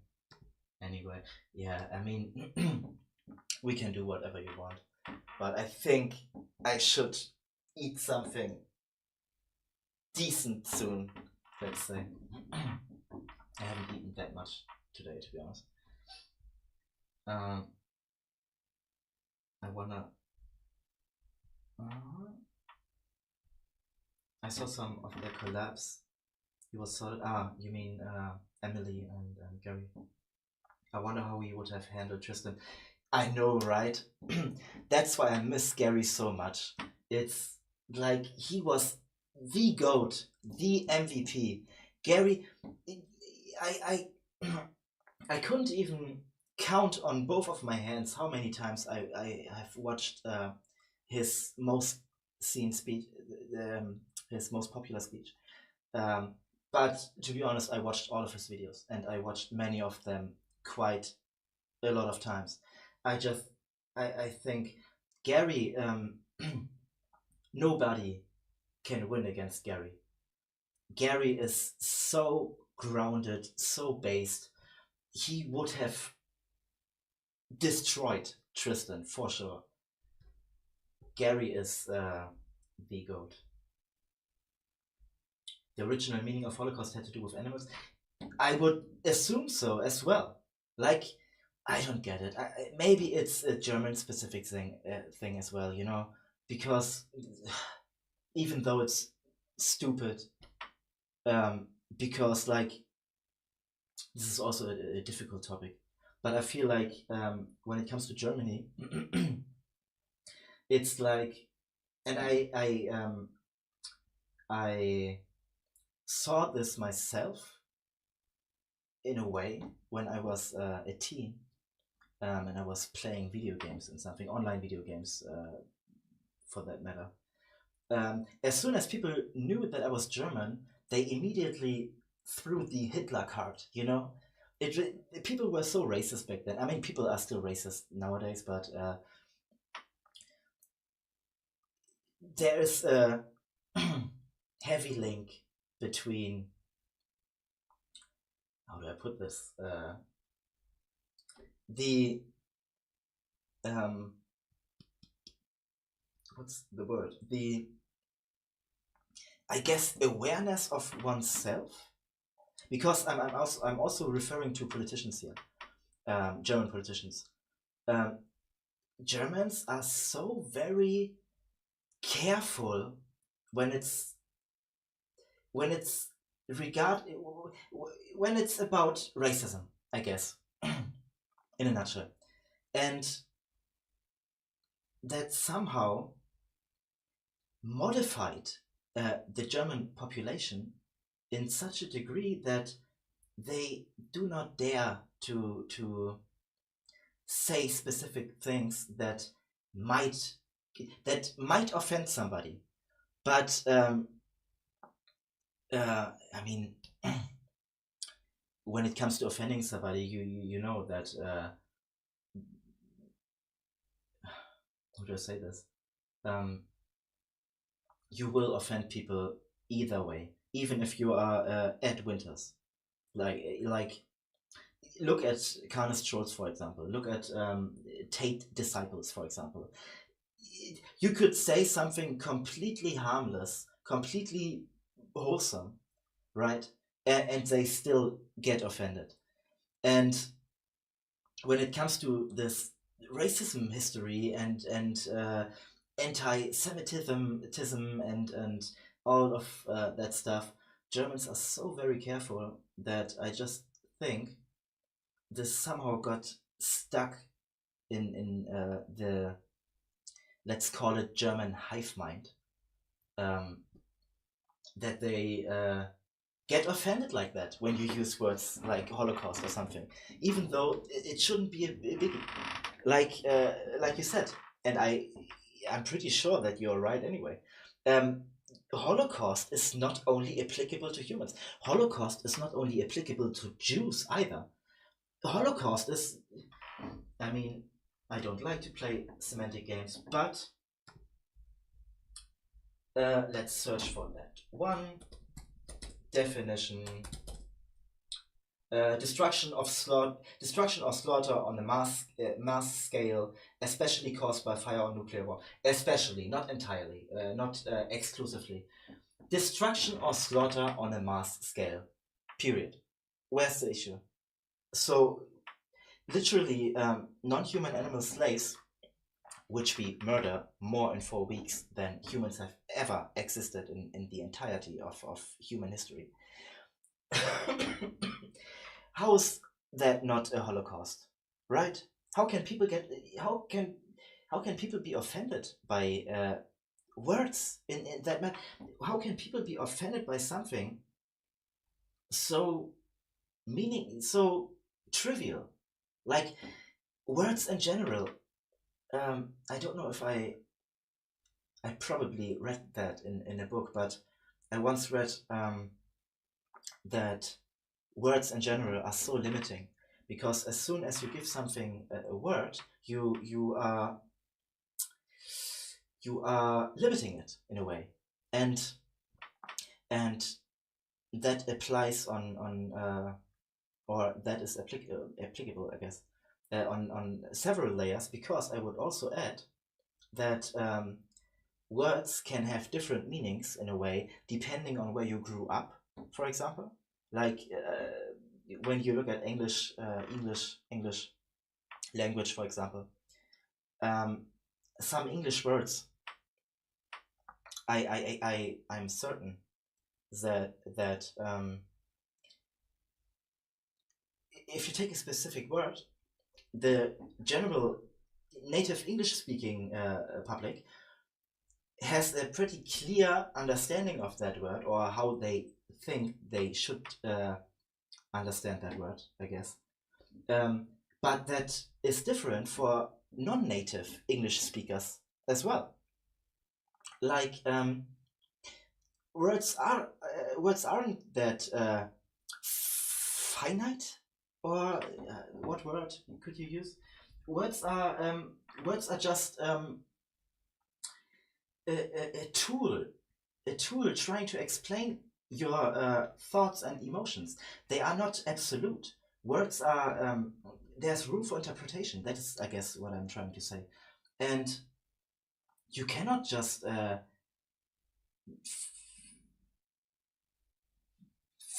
forbid, I guess, people to use words in specific contexts like that, just because you think that it doesn't mean this. When you think that it means something different, then okay, we can talk about it. But still, that doesn't change the objective reality of what is happening. Like, no matter how you call it, and I commonly see this with farmers as well, um, but also just your typical commerce. People are so triggered by referring to what we do to non-human animals as murder. They say like, it's not murder though, it's not rape though. Dude, like, how does this change anything? Their throats are being slit. They are being sexually abused. They are being mutilated.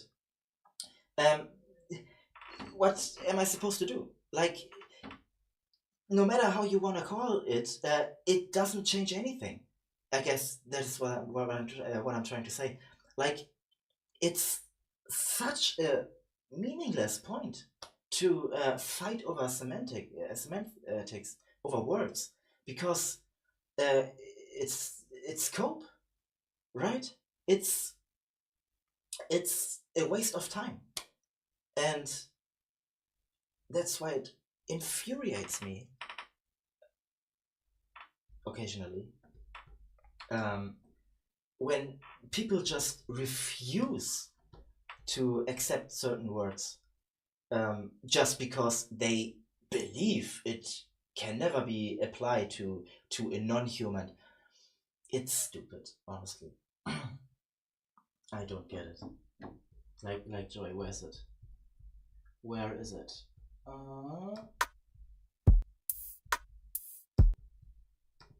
I just don't get it. Yeah, exactly, Joy. Was it being bred, killed, and eaten, and worn and tested on? It's actually like Holocaust doesn't cover it. Yeah, exactly. That is another point as well. Like, it's sometimes I think when you look at what we do to non-human animals, right? I think humanity actually lacks a word that is fitting enough to describe the unimaginable horror and suffering and torture they have to endure. It's like, okay, if you don't accept the word Holocaust, then let's invent a new word. But this new word is so much more severe, so much worse, because again, we are talking about individuals that outnumber humans in an unimaginable amount. I commonly see figures like 52 billion land animals that we slaughter annually, but originally I saw a figure that said we are slaughtering 152 billion land animals every year, and including the poor marine life, we are way over several trillions annually.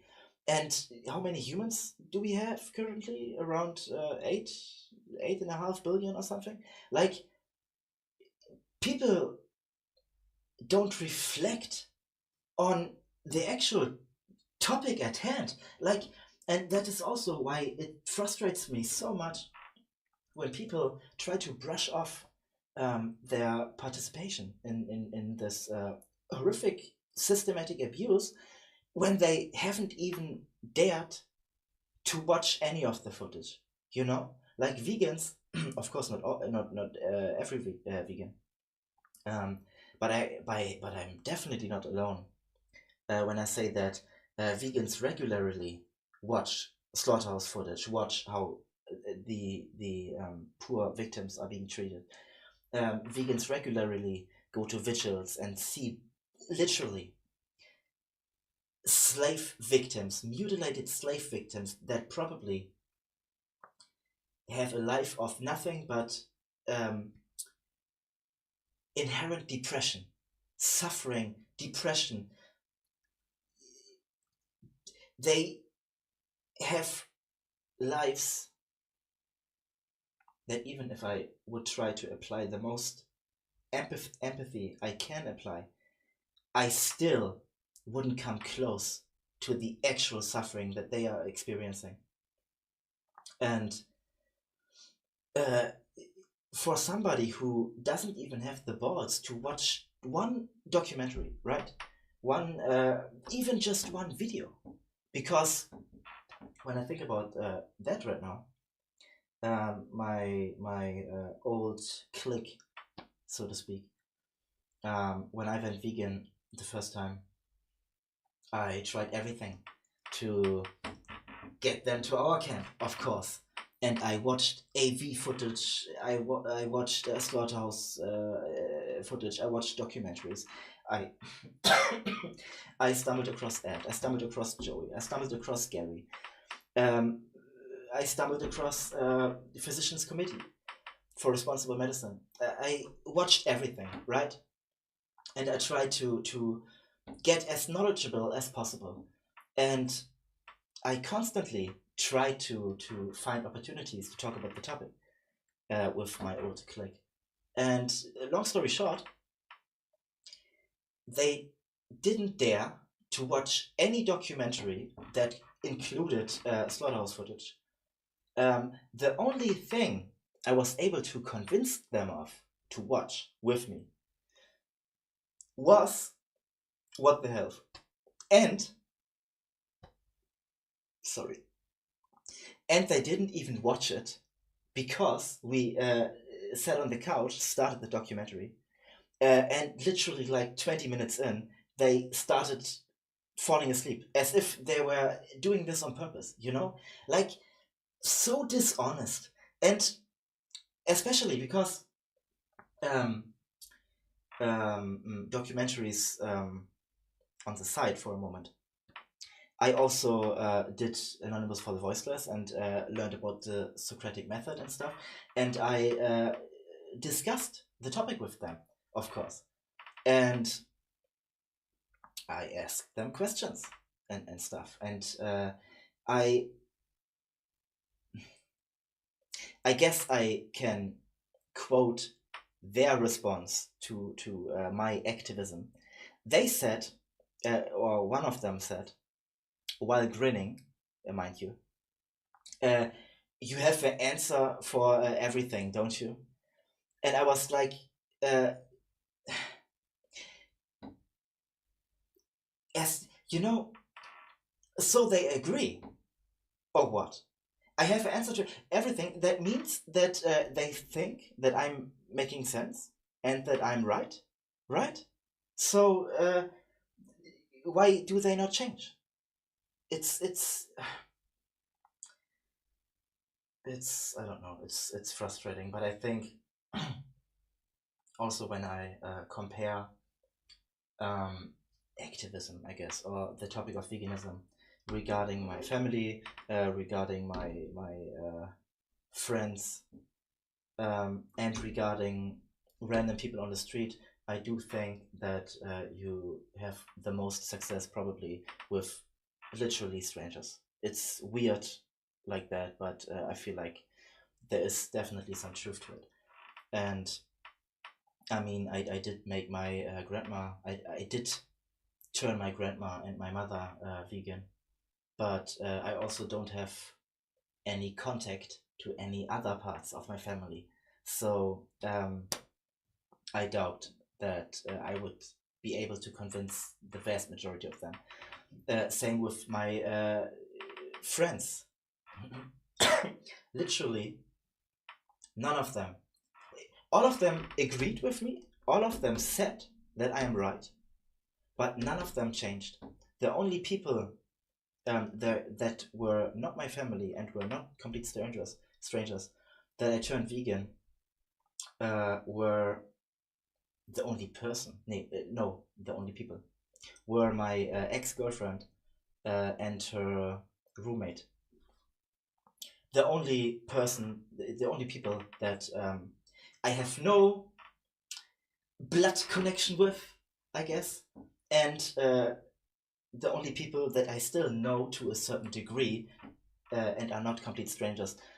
And that's quite saddening when I think about that, because how is it possible that a complete stranger is more willing to listen to you than people who literally either grew up with you or know you since many, many years, respect you, and all of that stuff.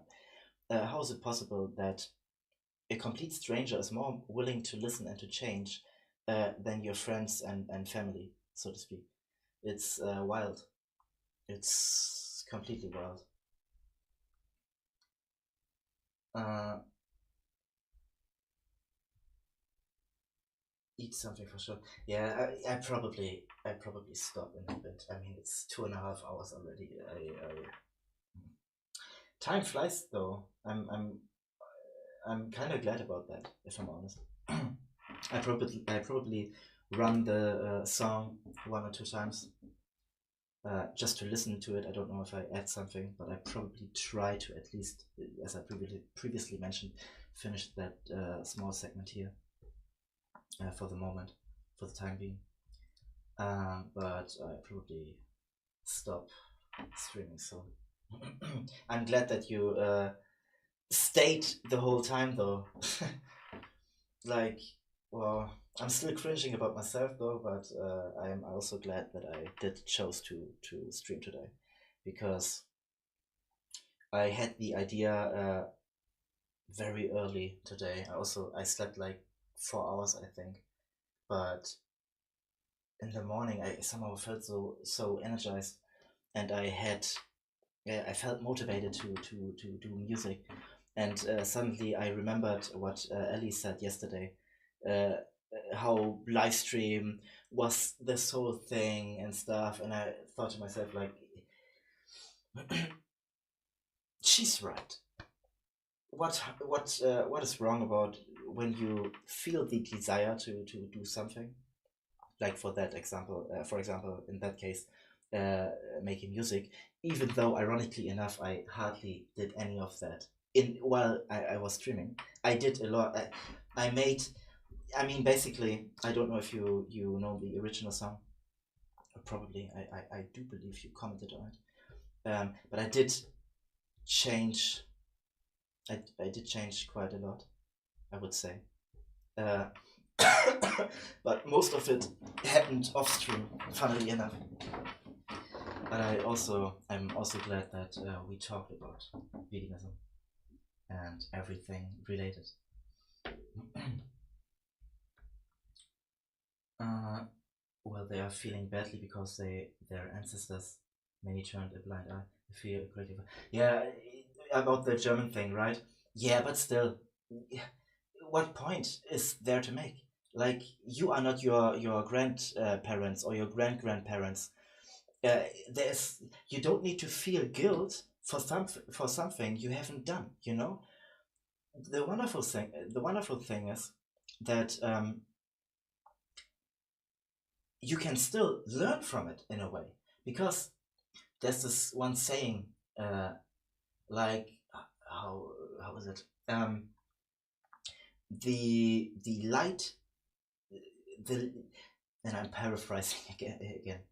The light that lives in the sun can't see how bright it is.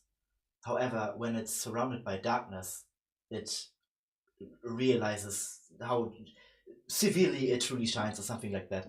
And it's the same with atrocities in the past, like with what Hitler did, and stuff like that, and other atrocities. Of course, you can still learn from that despite not taking part of it, because you can look at what Hitler did and you can say, oh wow, now I know how I don't now I know exactly how I don't want to be, right? Like, it's it's weird, and I think there's a slight link to the video of Richard you sent me, or recommended to me, which led to the ex-vegan song, like, about the topic with how they grew up in a loving home and stuff. um, I think there's a correlation, like, when you don't know how evil feels, like, for to sum it up in a very, very basic way, when you don't know when you don't know how it feels, I can understand that you might have some trouble at first at least, to recognize evil in forms like that. But if you have history, or if humanity, collectively speaking, has experience with horrible stuff like that, then you can still use it to your advantage. You can still use it as an experience to know how not to behave. Easy as that. But that's all, period. I don't need to feel guilty for what people, what I don't need to feel guilty for what my ancestors might have done, because I am not my ancestors, right? I don't understand that kind of reasoning, because no, not because, period. I don't understand that kind of reasoning, and I don't think there is any logic to it as well. Only thing is, I think that you should still take that collective human experience and apply it to become the best version of yourself in that sense. And that also includes not behaving racist, or not thinking that slavery is okay, or not being misogynistic, or you name it. We can look at things that happened in the past, where injustices like that happened, and we can take that as experience for ourselves. That is the only link I can make between things I have nothing to do with and me, right? I can take those experiences and learn from it, even though I haven't experienced it myself. Same with other issues, like when people argue. I don't know an example. Oh, I do know. Farmers or carnists. Like, when people say, how dare you to call farmers rapists and murderers? You should work on a farm. You have no idea. You never went on a farm, so you cannot have any clear idea how they behave, and what if what they're doing is right or wrong. Like, okay, I wasn't in Auschwitz either. Does that mean that I can't recognize that what happened there is wrong? Like, everywhere we're running in circles, and people are allergic to logic. I'm telling you, it's insane. It is insane.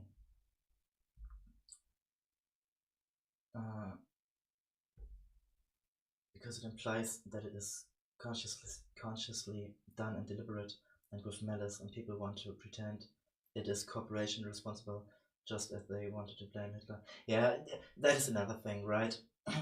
Like, people always say, oh, me alone, I wouldn't make a difference.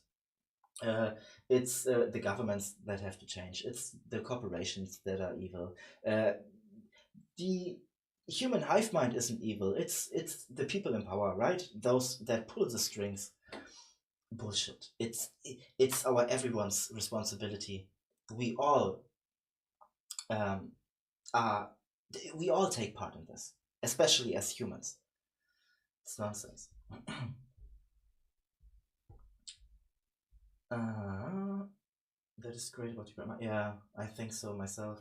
But it took quite a while, and especially with my grandma. She accepted it from the very beginning, but she cheated several times. But I also called her, on a kind way, mind you, called her out on it, and I think now she's fully understood it for sure. Same with my mother. My mother also rescued a lot of animals in the past, like hedgehogs and baby birds, like I mentioned earlier. So I think both of them just have an easier time understanding. And luckily enough, I was able to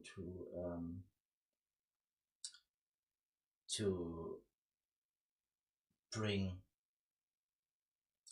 what's the word? I was able to make my mother look one of Gary's speeches with the German subtitles, and I probably think that also had a profound impact. Especially, I don't know if she watched the slaughterhouse footage, but the speech was 45 minutes, I think. I'm pretty sure that she probably at least listened to those 5 minutes. And I'm pretty sure that partially her watching that speech also is responsible. So I also have to thank Gary for that as well. Yeah. Why can they not see and learn from that? So true. Yeah, exactly. It's like it's. I have read this in one book as well, but I don't need to read that in a book. People or humanity as a whole seems to continuously make the same mistakes over and over and over again. They seemingly don't want to learn from any of it. Like, we know what happened in the past with slavery, with racism, with sexism, and seemingly it became better for a while. But in my opinion, I feel like we are also degrading in a way again. I feel like at least specific groups of people seem to become more racist again, seem to become more sexist again. And I recognized that when I still had my old clique as well, because one of the lads I was hanging out sometimes, ironically enough, because he was pretty sexist and racist. I don't know why he tolerated me, but I don't know. Maybe it's also because he just wanted to put on a thick skin or something. But what's this third word? Ableist, I think. He was also ableist. He said that disabled people are basically worthless. They don't contribute to society, so why even bother helping them and stuff like that? It was surreal. But back then, that made me realize how fragile those justice movements can be in a way, because one would think that through people like Rosa Parks and Martin Luther King and Gandhi, I don't know, all those people that created huge social change, one would think that those changes stay, right? Apparently not. Apparently people like to devolve in a way. And then I thought this back then when I was still friends with this guy I was mentioning. And then I became vegan and I became more aware and all of that. So I recognized even more injustices, right? And then suddenly Trump was a thing. And then suddenly in Germany a similar thing was a thing. There's this party, AfD, they're called. They are completely brain dead. They are climate change deniers. They are racist, but hypocrites in racism as well, because that might not make sense. But one of those AfD politicians and you have to imagine all of them are as far right as you can imagine. They are inherently racist. One of those politicians literally emigrated to Portugal because she said that she couldn't handle the amount of foreign citizens in Germany anymore. Where I was like, facepalm, like, are you serious right now? You cannot handle immigrants in this country, so you become an immigrant yourself. Like, where's the logic? Like, and this party, mind you, this party in certain states of Germany got way over 20% in votes and stuff. They got seats in the Bundestag, I guess, in the government in the government thing. Over 20% in certain states, and people defend this party. And another thing that some politician from that party said was regarding climate change, was something like, she said, you think it's becoming too hot, then you should tell the sun that she shouldn't shine that bright. Like, basically, they are as stupid as you can get when it comes to people who are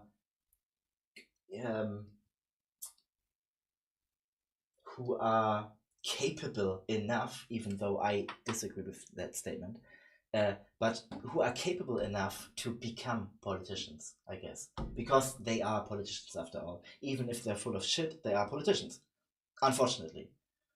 But people vote for them, and the amount of people that vote for them seems to grow over time as well. Trump. Why do people vote for Trump? The Brexit situation as well happened fairly recently. Then with Austria as well. I believe this was around the Trump candidateship as well. Austria also very I can't remember the word, but almost an heavily racist, extremely right-wing person became the chancellor or president of Austria in that time. I guess my point is, there was a time where suddenly so many people became more racist, and it's unfortunate that I don't believe there's any footage of that comedian or cabaretist, if that is a word in English, of a guy named Hagen Rether, who is a vegan, by the way. What I wanted to say? Oh fuck. I forgot what I was about to say. I guess my point was, he talked about this topic as well, about how people now I remember. He talked about this phenomenon, I guess, that people suddenly become more and more right wing, and he explained it like,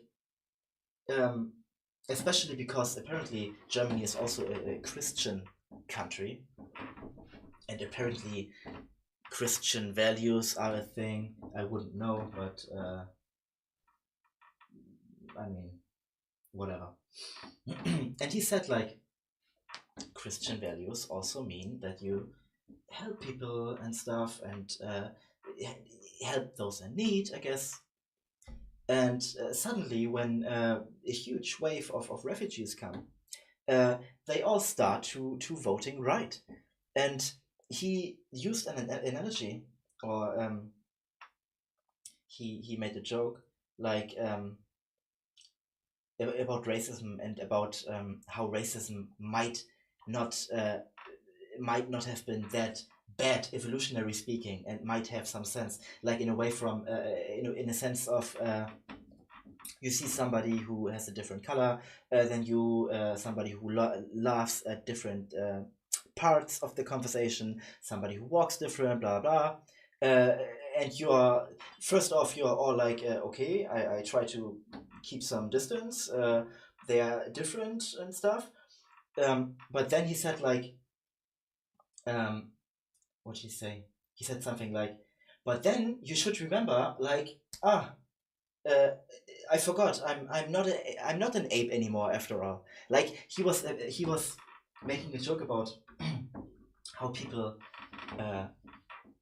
are intellectuals or view themselves as intellectuals, view themselves as a crown of creation, as those this master race of creatures, I guess you could say, humans who are capable of anything, right? And then when it comes to stuff like, I guess, globalism, like people who come from different countries, as soon as they come across those people, they become racist and throw all logic away. Like, I wish I could explain that better, but he made a very good point about this sudden anxiety that leads people to choose racist right-wing parties. And I haven't followed the politics situation all too much in the recent months, but I'm genuinely curious how this will go on in the future.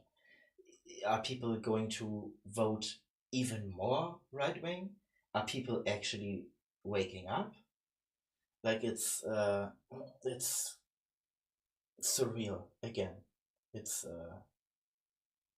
quite the topic. I think I probably stop the song after all. I need to eat something proper, definitely, and I'm coming close to 3 hours actually. So I'm gonna leave in a few moments. Thank you for staying here though.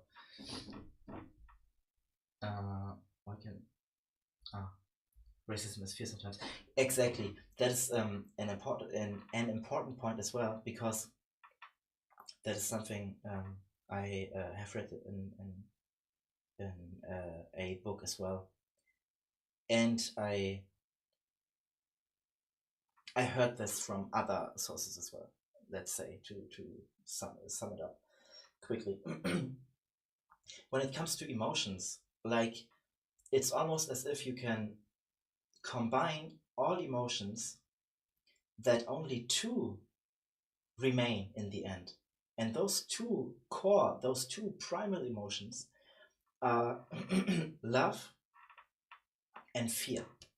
And you can either decide to concentrate yourself on fear, like, for example, you want a specific job or something, or you want to learn a specific thing, and you just focus on the fear and say like, oh, people will ridicule me, I'm not able to do this, I don't want to do mistakes, blah blah blah.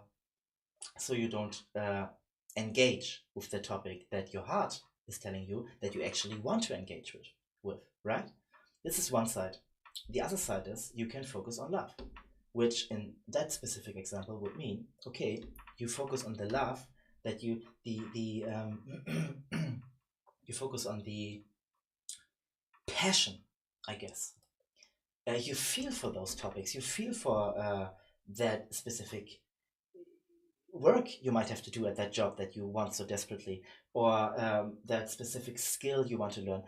that you can either focus on the fear to fail, or you can focus on the love, the passion in your heart that is telling you that you want to engage with that topic or whatever. And people mostly focus on fear, but I don't think they are aware of it, unfortunately. I think people people don't dare to admit many things to themselves, but one of the biggest things, in my opinion, is exactly that they don't want to recognize that they focus so severely on fear, and that this fear is essentially what leads to those blinders they are wearing, you know? But it's a bottomless pit, I guess. Yeah. Okay, I think I'm gonna end it here though. I think the time has finally come.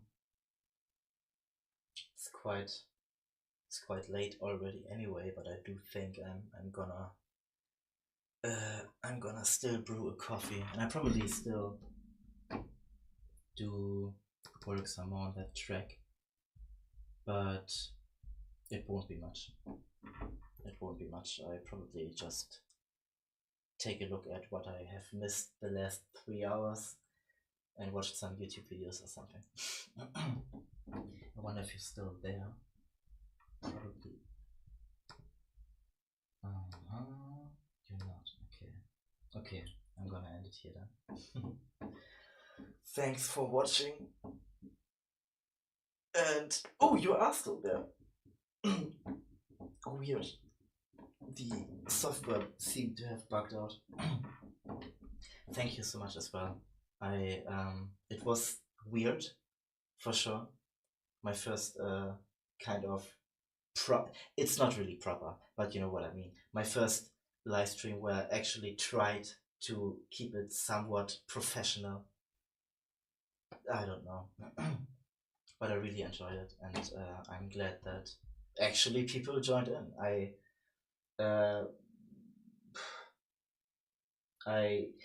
wouldn't have, it wouldn't have mattered. It wouldn't have been important if nobody came, but I genuinely wasn't too sure if that happens or not. Anyway, I'm Brandon again. Thank you so much for joining, and I guess we will see each other in the comment sections of our family members. See you soon.